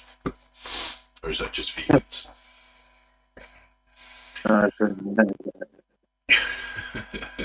People. How dare I say that about the Messiah? Yeah, this fascinates me because, like Scotty said, this channel is good. I love learning stuff, and like, you know, this wasn't that long ago. We were talking about this the other day, weren't we? This Nazis on meth. Hitler was off his trolley. Like, he was getting dosed up with all sorts of crap, and he had Parkinson's coming in. Theodore Morel, who provided Hitler with a cocktail of all manner of narcotics. Morel managed to position himself to successfully treat Hitler for a stomach problem with a mix of probiotics and vitamins. Gaining Hitler's favour, he became part of the inner circle and became a successful businessman, selling his bizarre concoctions to the Nazi elite. Amongst the litany of drugs that Hitler took were cocaine and adrenaline eye drops, bovine testosterone, and amphetamines. German chemical and pharmaceutical companies such as Bayer continued their work on synthesizing every day, medicines. Though, he was like off his tits. This was nothing new, invading as the German fucking chemists invading and Europe. Companies had dominated during the 19th century and had discovered many new drugs and compounds. So, inspired did you by know that? So cocaine and heroin were legal and prescribed by doctors. Right up until like the late 1800s, early 1900s. Dude, it was in Coca-Cola now. Yeah, cocaine was. I mean, like heroin, they would prescribe people heroin that had like chest issues. So if you had like asthma or COPD, like I do, they would like give you heroin for it. They're like, oh, we'll give them this because they don't come back. Crazy, right? But I mean, I guess like this stuff has to start somewhere. You don't know it's like addictive and going to ruin people's lives at this point. You know, you're trying to do some good, I suppose. But heroin, a sedative for coughs. It's crazy, dude, isn't it? Like, and this isn't that long ago. Benzodrine in the United States, German chemists developed their own Wachminen, meaning wake-up agents. Such drugs were used to treat conditions such as depression, apathy, and psychopathic syndromes. But the use of stimulants in other areas were also considered, namely for use in offices, factories, and on the That dude battlefield. dies. This Holy drive led to the creation of Pervitin, a synthesized version of methamphetamine. This drug was made available to the German public in 1938 to even purchase over the counter and without a prescription. It soon became popular with many people, from factory workers during the night shift to office workers that needed an extra boost of confidence to deliver an important meeting, and of course to young people who were looking to party into the early hours. Early research carried out by the chemists concluded that Pervitin had a milder effect than Benzedrine, but lasted longer. The general conclusion reached by the researchers was that Pervitin was able to increase productivity, increase a person's well-being, whilst also decreasing fatigue. People from all social spheres and classes engaged in taking the drug. Pervitin did have some notable side effects. It could cause hallucinations, seizures, and heart attacks, and it was known to be an addictive substance. One of the key researchers looking to use Pervitin in the military was Otto Friedrich Ranke. Ranke had been a member of the Stahlhelm Freikorps group before it had been incorporated into the SA in 1934. From 1937 until the end of the war, Ranke headed the Institute of General and Military Physiology in Berlin. He conducted research on 19 university students as to the effects of the drug. Ranke studied the effect of Pervitin when compared to a placebo, Benzedrine, and caffeine, issuing doses of each to 4 separate groups of students. These students were then made to perform a series of both physical and mental tests. Ranke found that the students given the Pervitin displayed far more stamina, but they made many more mistakes when faced with intellectual activities. Many researchers even self-administered the drug, leading to overwhelming positive reports on the effect of the drug as they felt euphoric. Ranke's findings felt euphoric as they were running around killing Jews, burning churches. That's why they were being given it, so they didn't have to think about what they were doing. The importance of Pervitin on exhausted And soldiers. to just keep them going. However, the military rejected Ranke's goals of large-scale use of the drug. One key reason was that the desired effects of Pervitin would largely depend on the state of mind of the user. The unique biological makeup and the psychological complex of a person gave varied results of Pervitin. By 1939, Pervitin was regulated and required a prescription to purchase. The side effects were becoming more and more well known, as too were the risks of addiction. In March of 1940, Leonardo Conti, the Reich's health leader, issued a warning he was to a not Reich take Pervitin too often. Conti. During the Second World War, some have argued that the drug was vital in the early Nazi victories. One historian has even said, quote, "The German blitzkrieg was powered by amphetamines as much as it was powered by machine." Ranke would also receive updates from German soldiers in Poland as to the use of Pervitin on the front lines. One unit reported that those who took Pervitin were fresh, cheerful, and ready for battle, and all without accident. This, despite accounts of some experiencing double vision. Between April and July of 1940, the Wehrmacht and the Luftwaffe purchased some 35 million tablets of Pervitin, along with Isofan, a rival but similar drug. These pills would be issued to fighting soldiers in France, Belgium, Luxembourg, and the Netherlands. But the issuing of Pervitin to soldiers would depend on the individual medical officers and their willingness to dish out the drug. German generals did issue strict orders that soldiers were not to sleep or rest for days at a time. This was in order to achieve the blitzkrieg victories required. The Panzer Group von Kleist was documented for its widespread use of Pervitin to keep troops awake. It was this army group that broke through Ardennes and reached the sea, cutting off a large number of Belgian, French, and British troops. The Allies were unable to understand just how the German army was able to move so quickly. The role of Pervitin in allowing German tank crews to remain awake and keep outmaneuvering the Allies cannot be understated. By not sleeping and not feeling fatigued, soldiers were able to move at tremendous speeds. The successes in France might lead one to think that Pervitin was then issued widely amongst German troops. Despite the Nazis classifying Pervitin as a restrictive substance, on the 1st of July 1941, under the Opium Law, a further 10 million tablets were issued to troops that very same year. But it was never a mandatory drug for soldiers to take. It was issued on a case-by-case basis, as and when the medical officers saw fit, or taken by individual soldiers. There are letters sent by the frontline troops to families, requesting that they send them Pervitin in care packages. There are accounts of Pervitin also being used during defeats. During the Battle of Stalingrad, German soldiers were issued Pervitin in order to attempt breakouts from Soviet encirclement. After the German army surrendered at Stalingrad, there are accounts of soldiers using Pervitin to survive their capture. There was one wounded German soldier who managed to survive a march to a Soviet prisoner camp, walking through deep snows at minus 38 degrees. This man had little food, save for consuming a couple of tablets of Pervitin.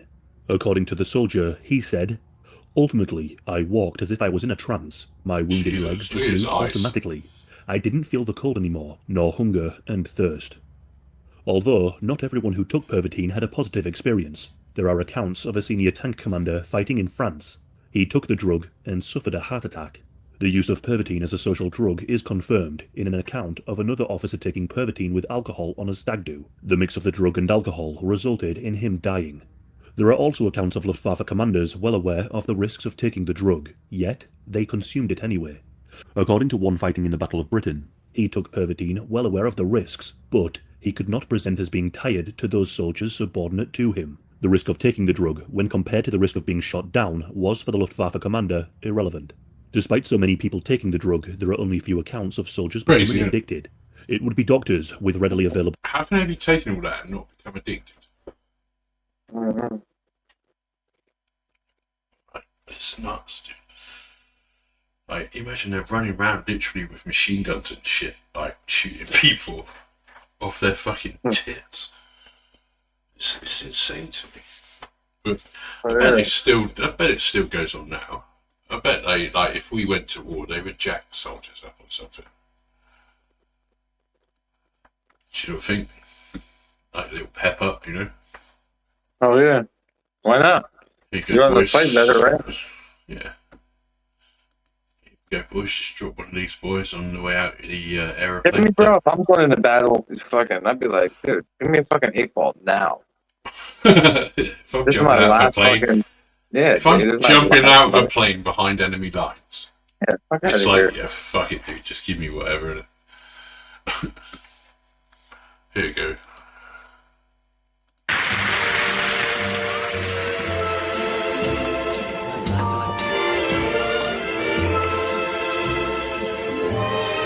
You know, everyone knows the importance of taking a break every once in a while when you're working. Well, the same thing holds true if you're having fun. Now, that's why plays have intermissions. And during the intermission, you'll find the nearby fountain where they serve Coca-Cola is a mighty popular place. A sparkling glass of ice-cold Coke is a sparkling addition to the festivity and the excitement of opening night. Coke has a bright flavor, a distinctive flavor, all its own, that has never been equaled. It's bracing, too. Coca-Cola gives you a bit of quick energy that brings you back so refreshed, so quickly, and with as few calories as half an average juicy grapefruit.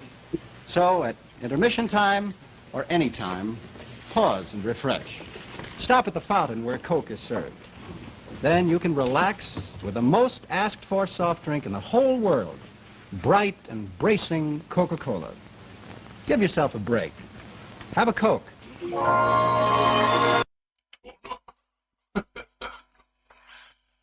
Did they even say it had Coke in it? Like cocaine in it? Or was that just clickbait?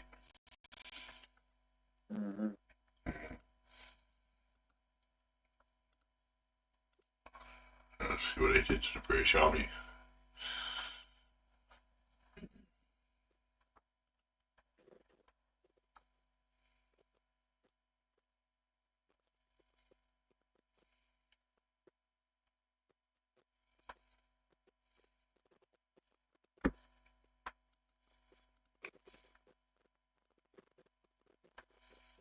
The drug was administered in a drink of water given at the start of each day's exercise. 25 minutes later, the first effects of the drug became apparent. The men began to relax and to giggle.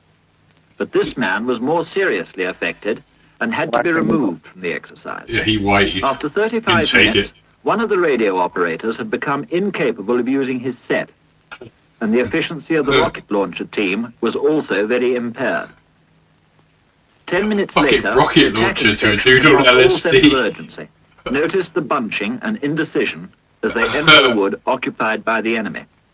Almost immediately, I'm the going to get section some food commander tried on to the use a bag. map to find the location of troop headquarters, and a prisoner's Sorry, escort dude. had to have the way pointed I think out it's some to him, eggs. although it was in plain sight, 700 yards away over There's open some country. sunny side up eggs and some hash 50 browns. minutes after taking the drug, radio communication had become difficult, if not impossible, but the men are still capable of sustained physical effort. However, constructive action was still attempted by those retaining a sense of responsibility in spite of physical symptoms. But 1 hour and 10 minutes after taking the drug, with one man climbing a tree to feed the birds, the troop commander gave up, admitting that he could no longer control himself or his men.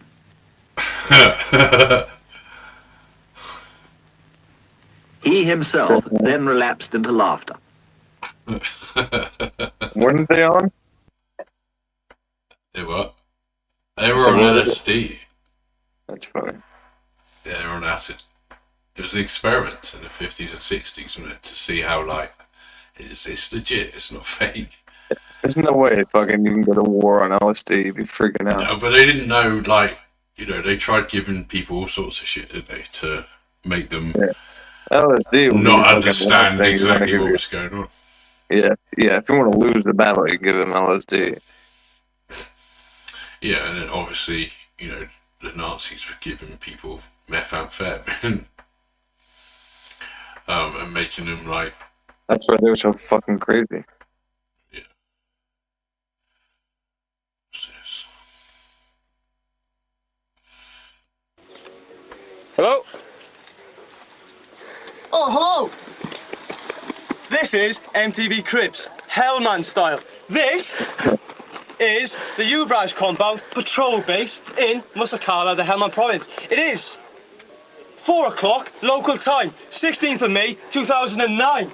Come into my crib, This is my bed, pillow, come chair. We'll come on to that a little bit later. Now then, as we do in cribs, we go straight to the fridge. This is my fridge, rather shaded place for a jerry can. This is how I'm rolling. A big old fucking day, just boiling. 38 degrees. Fucking sunshine hours. Come in. I want to show some shit. This medical fucking equipment. In case the worst should happen, yeah? We got fucking med pouches, all fucking sorts. Look, we got some fucking flares to shoot the fucking locals when they're fucking about. We got fireworks. Fucking fireworks are pulling from the fucking silence. We got batteries for shit. For the fucking night time. Night time. Or TV. Because, as you notice, the flat screen is no more. We have got open fresh air windows. Bulletproof, in fact. We look through the sight on a nighttime, regular fucking basis. As such. Like so, in the daylight, however, we're using the Mark 1 ×10 binoculars. As such. Now then, onto my little friend. The GPMG, or as I like to call it, the GMG-P. I'm the general using this machine gun with fucking purpose. Fucking right. However, radio, no music, personal fucking radio, the guard commander. When you won't find me staggering on, I'm sitting down on my fucking seat. Look at that. You guessed it. The fucking spare rounds. Put the spare rounds in your webbing. Fucking island. Webbing. Let's go. I'll take you through to the bathroom. I want to go through this bathroom. There's a Paddy, a guest. He's come to visit. Go down. You're thinking, drain pipe. I'm thinking, to do my I had to do my little shit. That's what we're fucking thinking. Come on. At this stage, then, you can take the hell body armor off. Once a day, you get fucking good shit over. Body my fucking got. Look how we're doing it. This is my fucking right. This is my right. Look in, we got some pimped out shit in my right. Look at my rims. We're talking pimped out motherfucking rims. Paid for, but you've guessed it. Her Majesty's good fucking weight. Come with me. Personalised plates. All fucking dusted up. I'm sure you says Penna Bastard Bond. Bridge end. On the 30mm round. Dude's lost his shit. Nobody wants to play. 2 paracetamol. Big fucking headache. We're in here and we're fucking going. We're fucking like fuck. And we're out. We're deploying. And into the fucking garden, fellas. This is fucking Afghanistan. We've got no fucking twin towers. We've got no Leaning Tower of Pisa. However, over the Hesco basket, and we've got Buckeye, Green Mile, Dead Man's Land, and I say, fellas, get out of my house! Get out of my house! Get out! That's funny, dude. It's a British soldier that's obviously had enough. On the edge. What's this? Charles, let me talk to you. I'm talking with Charles Ramsey. He's a neighbor. Walk me through again what happened this afternoon. You heard screaming. Heard screaming. I'm eating my McDonald's. I come outside. Open the door. I see this girl going nuts to the front of the house. So I go on the porch. I like this song better. I go on the porch, and she says, "Help me get out. I've been in here a long time." So I figured it's a domestic violence dispute. So I open the door, and we can't get in that way because how the door is, it's so much that a body can't fit through, only your hand. So we kick the bottom, and she comes out with the little girl, and she says, "Call 911." My name was Amanda Berry. Now, did you know who that was when she said that? When she told me, it didn't register until I got the call in 911, and I'm like, I'm calling the 911 for Amanda Berry. I thought this girl was dead. You know what I mean? and she got on the phone, and she said, "Yes, this is me." And the detective, Cook, right here, Detective Gregory Cook says, "Charles, do you know who you rescued?" I said. Now, and when did you see Gina? About 5. Good. So about 5 minutes after the police got here, the girl Amanda told the police, "I ain't just the only ones. It's some more girls up in that house." So they went up there, 30, 40 deep, and when they came out, was just astonishing because I thought they were gonna come up with nothing. I figured, whoever she was, and like I say, my neighbor, you got some big testicles to pull this off, bro, because we see this dude every day. Every day. How long have you lived here? I've been here a year. Okay. You see where I'm coming from? Right. I barbecue with this dude. We eat ribs and whatnot and listen to salsa music. You see where I'm coming from? And you had no indication that there was anything going on? Bro, not a clue that girl was in that house or anybody else was in there against their will, because how he is he just comes out to his backyard, plays with the dogs, tinker with his cars and motorcycles, goes back in the house. So he's somebody that you look away because he's not doing nothing but the average stuff. You see what I'm saying? There's nothing exciting about him. Well, until the day. What was the reaction on the girls' faces? I can't imagine to see the sunlight to be around. I knew something was wrong when a little pretty white girl ran into a black man's arms. Something is wrong here. Dead giveaway. Dead giveaway. Charles, thank you very much. Giveaway. Thank you very much for your time. And either she homeless or she got problems. That's the only reason why she run to a black man. Charles, thank you for being there, man. Charles Ramsey, neighbor, heard the screaming, took action, went and did what he needed to do. The song is fucking awesome, dude. Before us here on CMR. I'm going to eat something quick. I'll be right back. All right, dude. All right, man. I got. Later. Enjoy. That's funny, dude. Nice going. I was just about to say, I probably won't stay for that much longer anyway. And yeah, God knows what tomorrow is going to bring.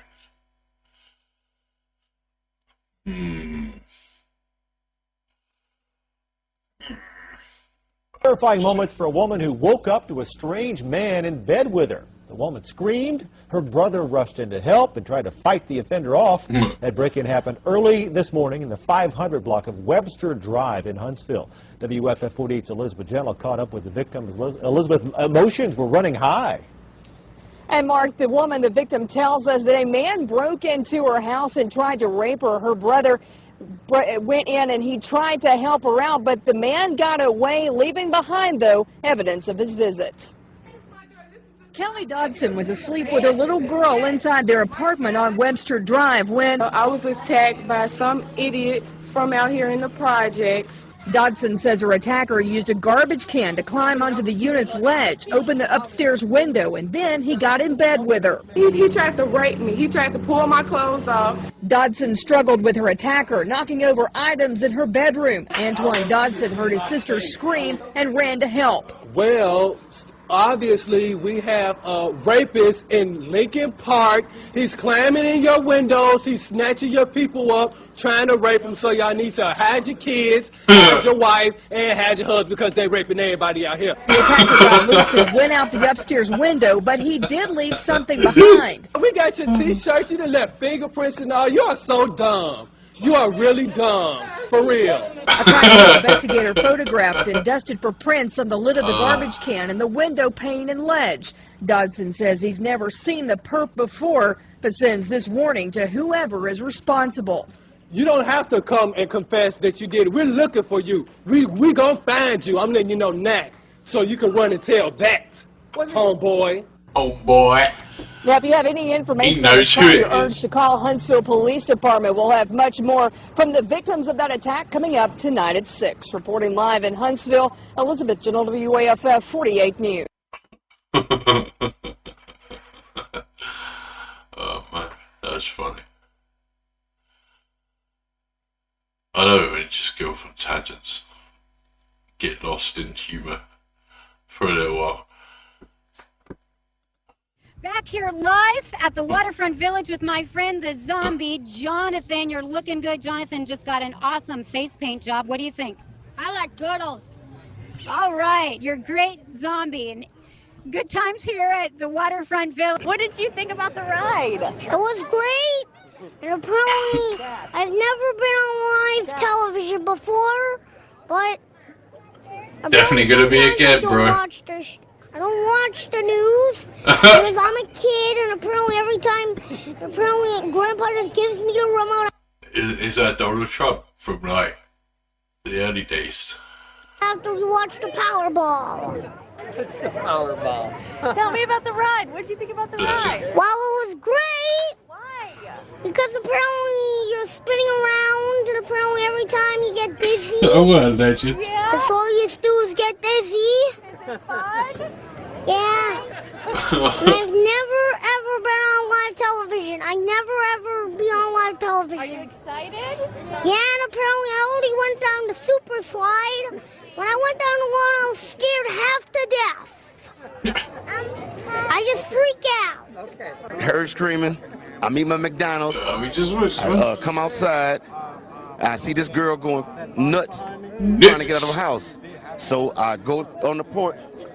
Okay. Them jokers was big. Either she homeless or she got problems while she run to a black man.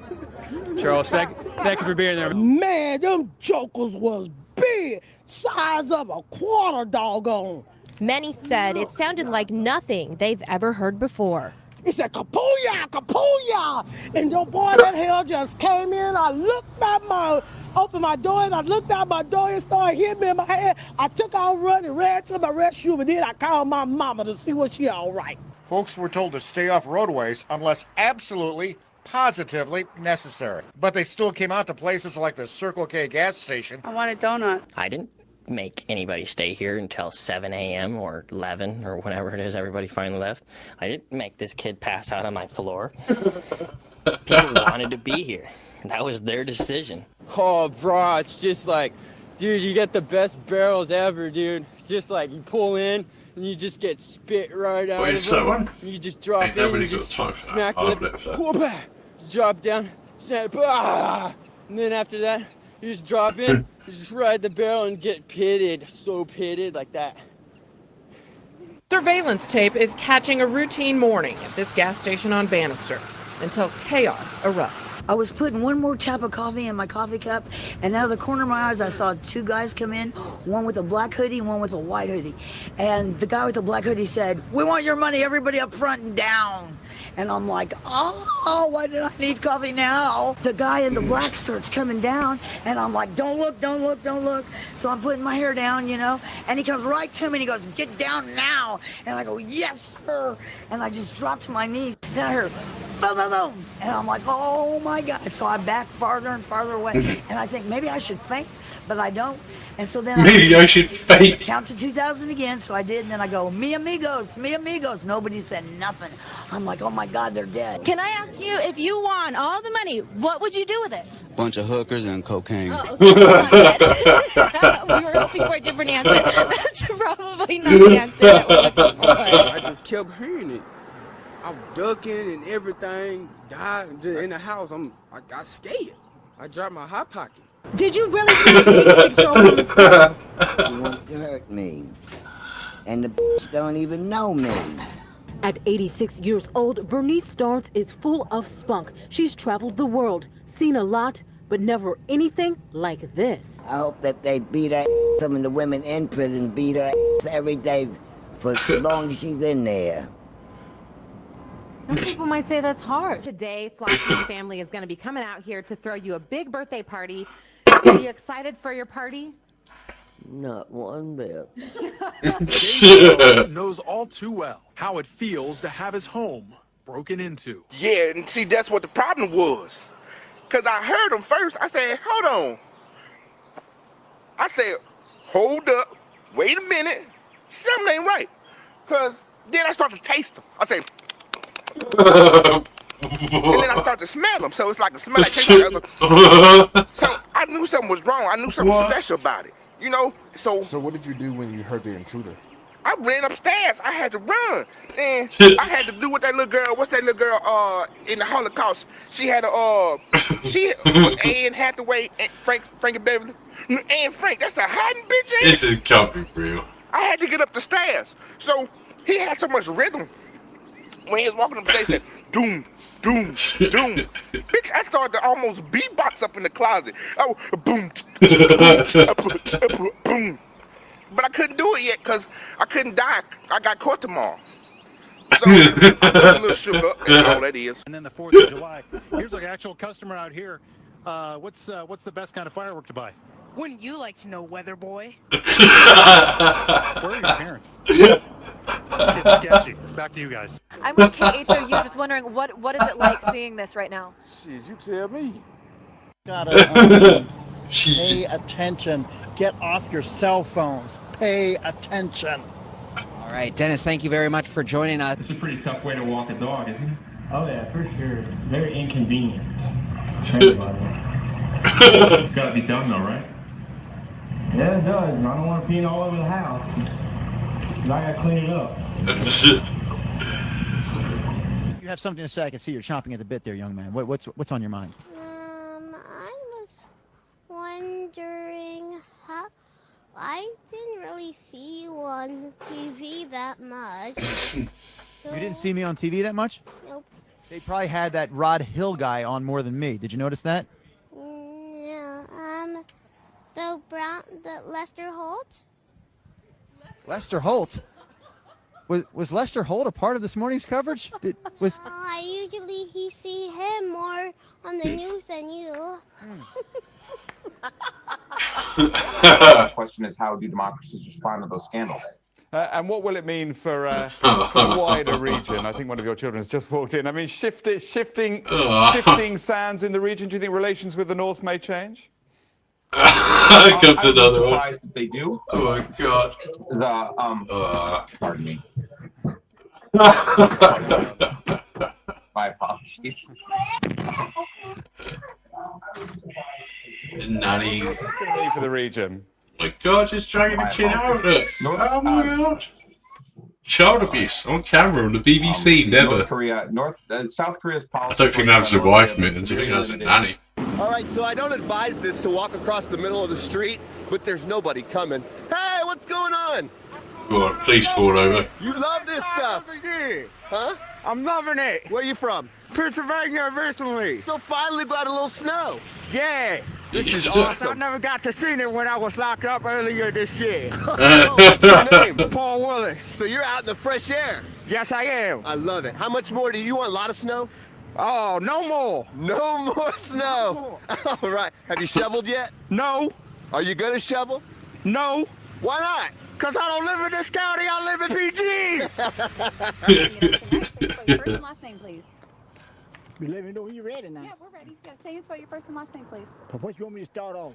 Say and spell your first and last name. What? Say and spell your first and last name. Okay. They call me Candyman. Okay. All right. What's your real name? Ozell Gary. Okay, will you spell your first real name? Huh? spell your first name? You can't read? My name Ozell Gary. Okay, well, I need to know how to spell it. Well, I just letting you know, I'm down here from Detroit, Michigan. Okay. I born and raised here. Okay. I lived here 33 years. I thought things might would change, but I see it ain't changing no more. Can I get you to spell your name for me, please? O-Z-E-double-L, I just told you.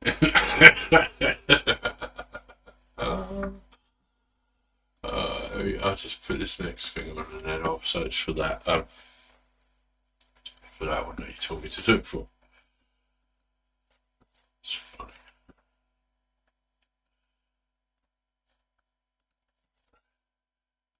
This is epic.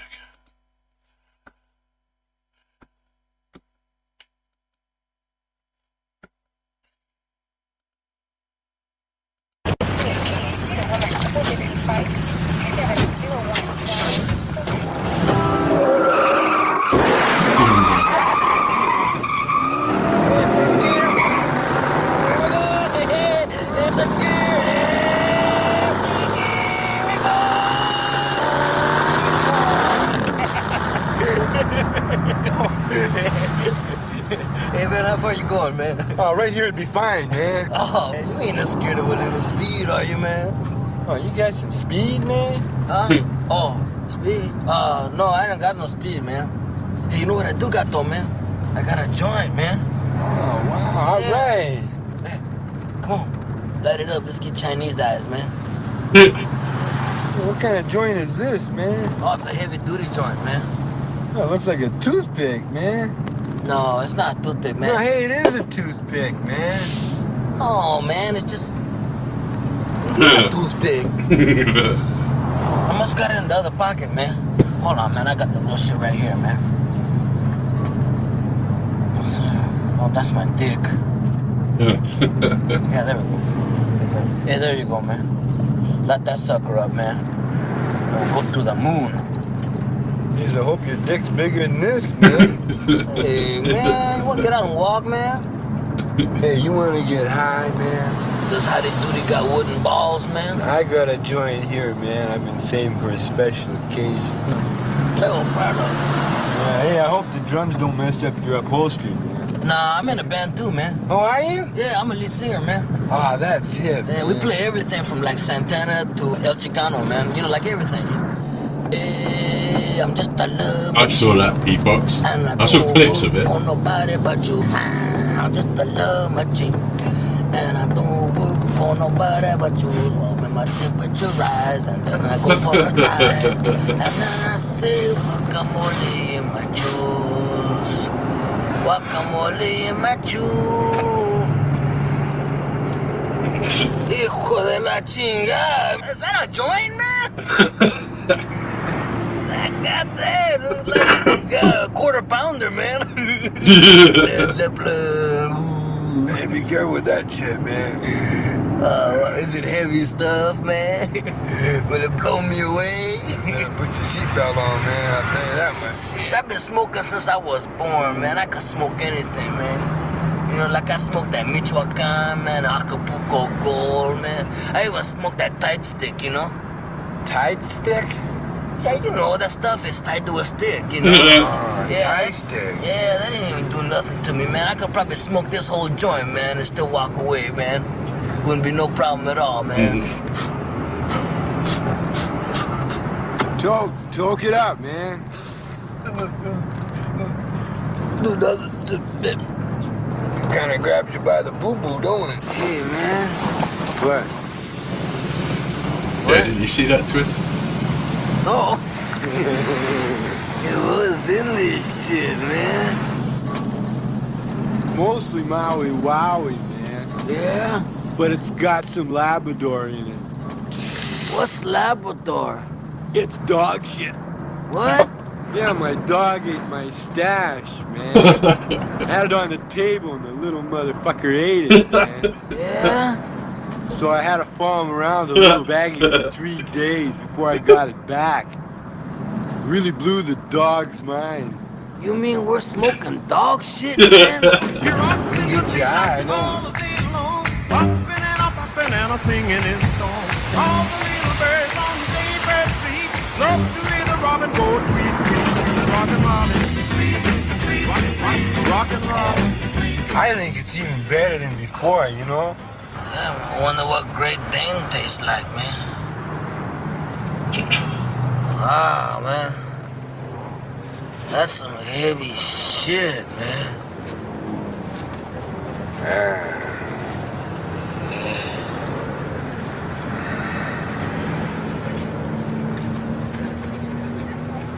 Hey, man. Am I driving okay?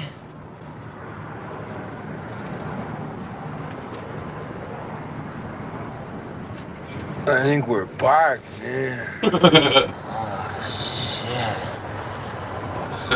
No, I was in that shit, man. I never had no dope like that before in my life, man. That's the heaviest shit I ever smoked, man. I mean, I smoked a lot of shit before, man. But goddamn, man, that's heavy shit.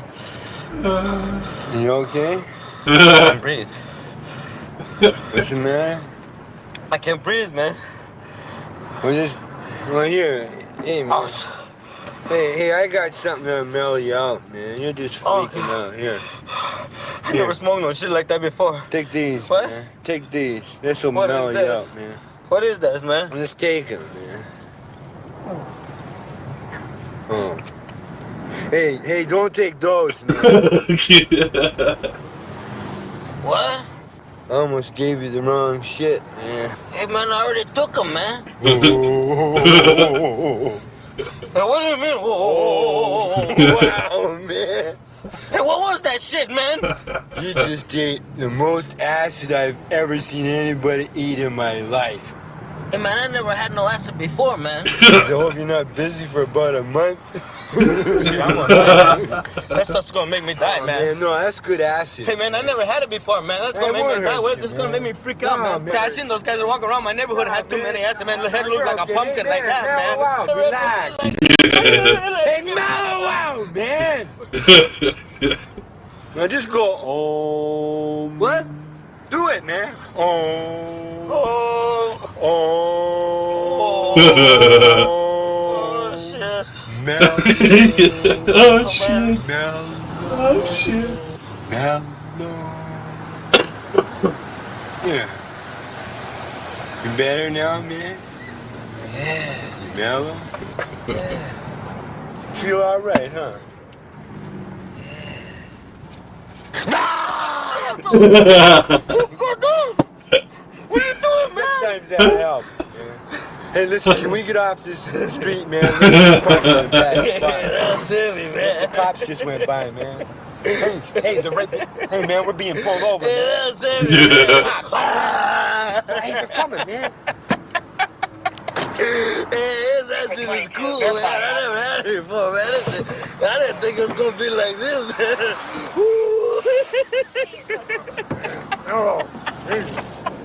What's the problem, son? Hey, Roll down your window. What? Keep on knocking, but you can't come in. Hey, man, don't, man. The cops, man. Wait, I gotta roll down the window, man. There you go. Where's the anchor? How much did it weigh? I don't know, I forgot. You forgot? I saw that on the movie once. I gotta get the Can I thing. see your license, sir? What? Your license. Where's your license? It's on the bumper, man, back there, man. No, I mean your driver's license. Oh, yeah, I got my driver's license, man. That just sounded so real funny, man. Hey, your mama.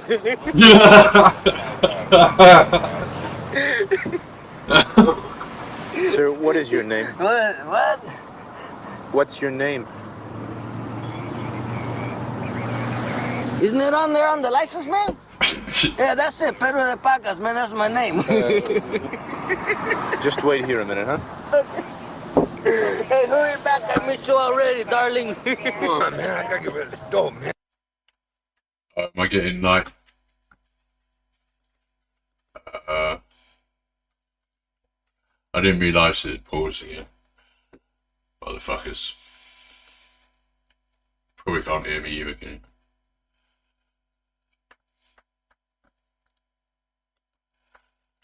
Mother frickers.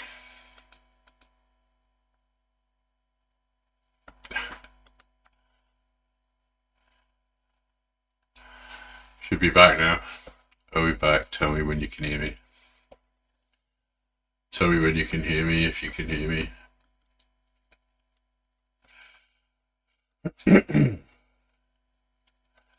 What a bunch of mofos.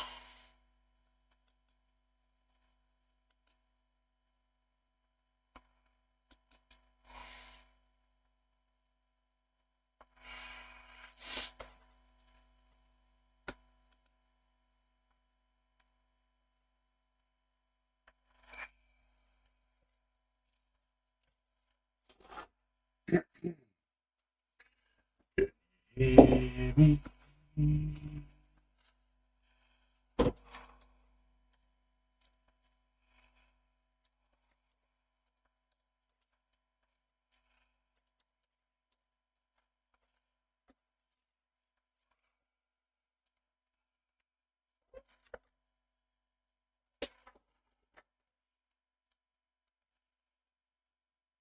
Can you hear me yet?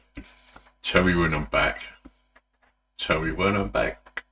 If they let me back. I thought we got away with quite a lot. Didn't think you're really mad because I'm not monetized on this channel, so it's like I don't really understand. Yeah, I'm back. Cool. Yeah, I'm not monetized on this channel, so I don't know why it bothers them. Like, they get away with quite a lot of stuff.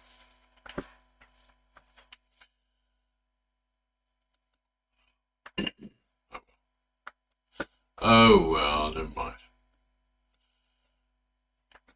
Just play this for P-Fox.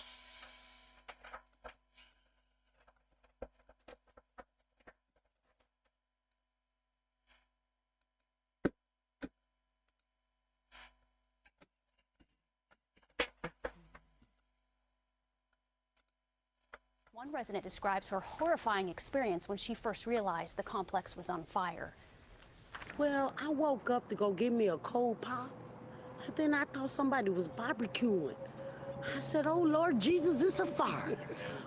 Then I ran out. I didn't grab no shoes or nothing, Jesus. I ran for my life. And then the smoke got her. I got bronchitis. Ain't nobody got time for that. Ain't nobody got time for that. Ain't nobody got time for that. Ain't nobody got time. Ain't nobody got time. Ain't nobody got time for that. Ain't nobody got time for that. Ain't nobody got time for that. Ain't nobody got time. Ain't nobody got time. Ain't nobody got time for that. Ain't nobody got time for that. Ain't nobody got time for that. Ain't nobody got time. Ain't nobody got time. Ain't nobody got time for that. Well, I woke up to go get me a cold pop. Then I thought somebody was barbecuing. I said, oh Lord Jesus, it's a fire. Then I ran out. I didn't grab no shoes or nothing, Jesus. I ran for my life. Ain't nobody got time for that. Ain't nobody got time for that. Ain't nobody got time. Ain't nobody got time. Ain't nobody got time for that. Ain't nobody got time for that. Ain't nobody got time for that. Ain't nobody got time. Ain't nobody got time. Ain't nobody got time for that. I said, oh Lord Jesus, it's a fire. I said, oh Lord Jesus, it's a fire. I said, oh Lord Jesus, it's a fire. It's a remix. It said it was original plus auto-tune. They wouldn't have let me come back up if they were going to shut me down for a week, would they, Kane? I don't think. I'm still going to stream the inauguration on the other channel as well anyway. I'm streaming it on both channels. Because even if they shut this one down, I'm still able to use the other one.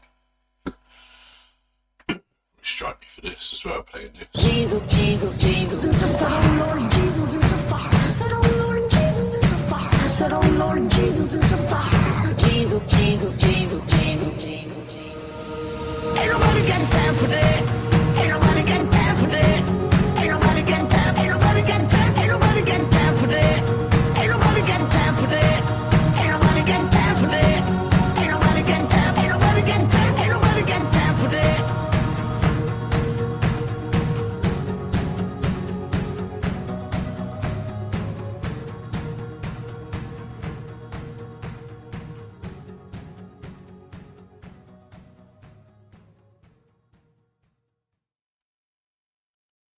They call him the godfather of soul, Mr. Dynamite, and the hardest working man in showbiz. But very soon, he may be known as the Defendant. Grammy-winning soul singer James Brown is about to embark on a South American tour, but it's this tour that prompted his latest brush with the law.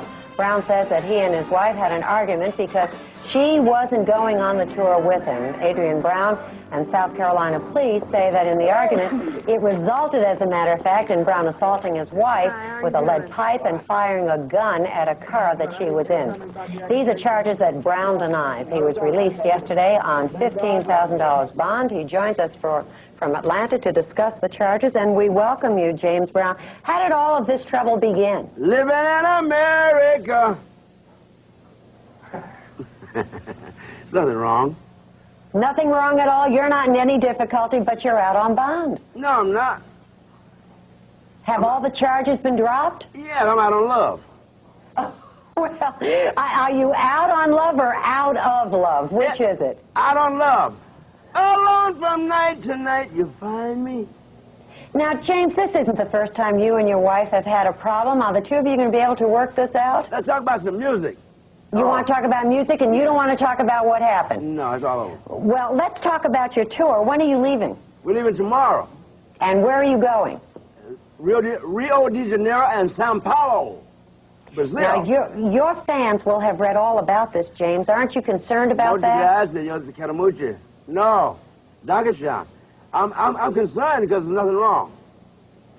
And what are you going to say to your fans when they ask you some questions about it? I'm going to say I feel good. Papa's got a brand new bag. It's a man's world. Well, that's the second time we've heard that in 2 days. That's very interesting. Now, don't leave us, James. You stay right there. We have more that we have to talk about. Well, tell us a little bit about what you're going to be doing on this tour. What'd you say? What are you going to be doing on this tour? I'm going to be doing Papa's got a brand new bag, living in America, sex machine, get up off of that thing. I feel good. Jam. Now, I understand that you have already... James, I have to ask you one serious question here. I understand you already have started divorce proceedings. Does that mean that you're now eligible? No. Yes, I'm eligible. I'm single. I want to mingle. You want to mingle? Yeah. Now, the women love you when you get out there. Why do you think that is? What'd you say? The women love you when you get out there. Why is that, lady? Well, I'm asking you. Huh? Because I look good. Why do you think good. that is? You I look smell good. I feel good. And you sing good. And make love good. Oh. Well, there we are. We don't have to ask anybody else. We got that from the source. There you are. Now, you're involved in publishing a gospel magazine. Tell us a little bit about that. The Second Coming. It's out of Augusta, Georgia, it's Ankle. Joseph P. Young is the editor, and James Brown one of the advisors. And we're doing a fantastic job. The Second Coming. It features, on this week, I think we have the Pope and I believe the Williams brothers. Mm-hmm. And next week we're going to have Reverend Al Sharpton, I think, on the cover. Mm-hmm. And we'll be doing a lot of good things, and hopefully we'll get Brother Ted Turner on the cover. Ted, where you at? James, we want to thank you for being with us today and giving us an opportunity. Yeah. It's absolute nut.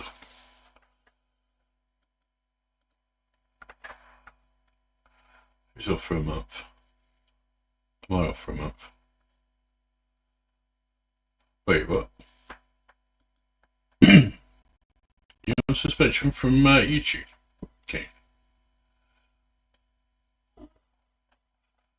Sorry, I wasn't looking at the chat. Oh, it's still live.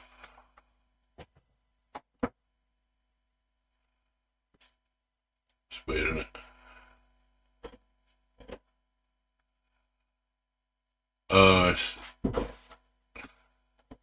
You've got 1,000 subs now, haven't you?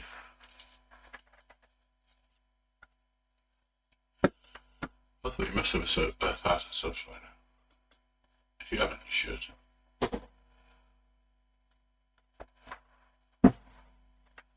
Dog. Trying to play the guitar. Dog's trying to play the guitar. Well, focus on that little shutdown and with the James Brown. Call it a night. Tired. It's a very busy day tomorrow. Find out in the morning what time Dad's surgery is.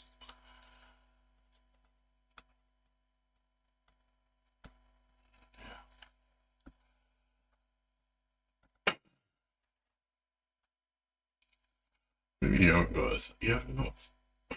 Oh, that's because we need to get Heather to 5,000 subs. Okay, so she'll talk on her videos. She'll do a duet with, for fuck's sake, Viviana. Just be her and Fitz talking together on screen. Yeah, me too, Mealy. I really do. Yes, it's weird. It's a weird situation right now, for sure.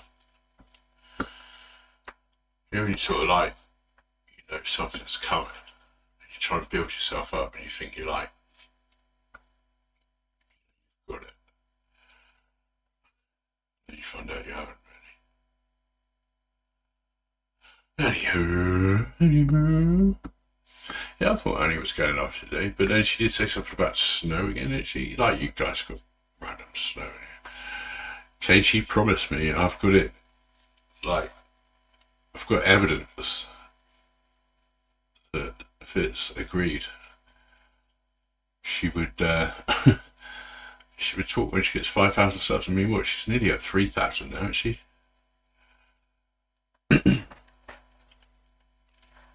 To get you some more, but you need to go like, it's always weird times when you go live for me. It's like 4 o'clock in the morning, and then I'm either like too high and just yeah, find it hard to communicate at 4 in the morning. Find it hard to communicate most of the time, to be fair. Thank you, guys.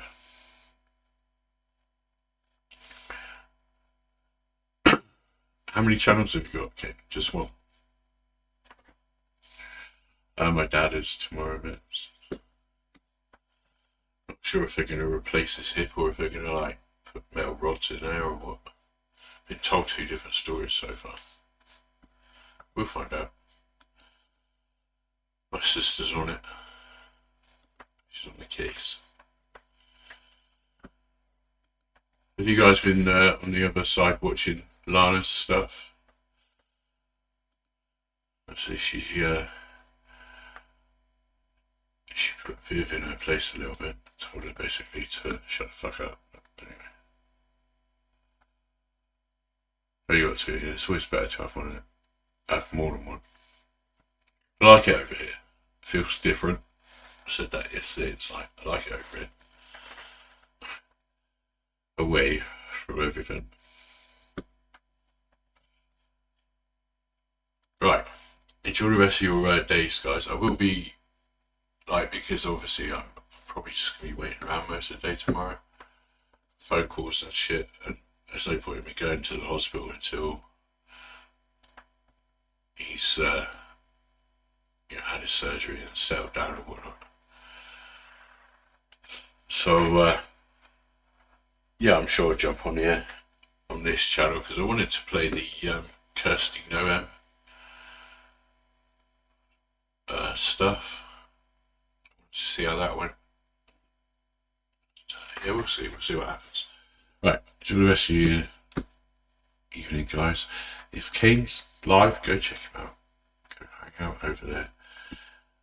If I get him 1,000 subs, if I get you to 1,000 subs, Kane, you might make me a mod.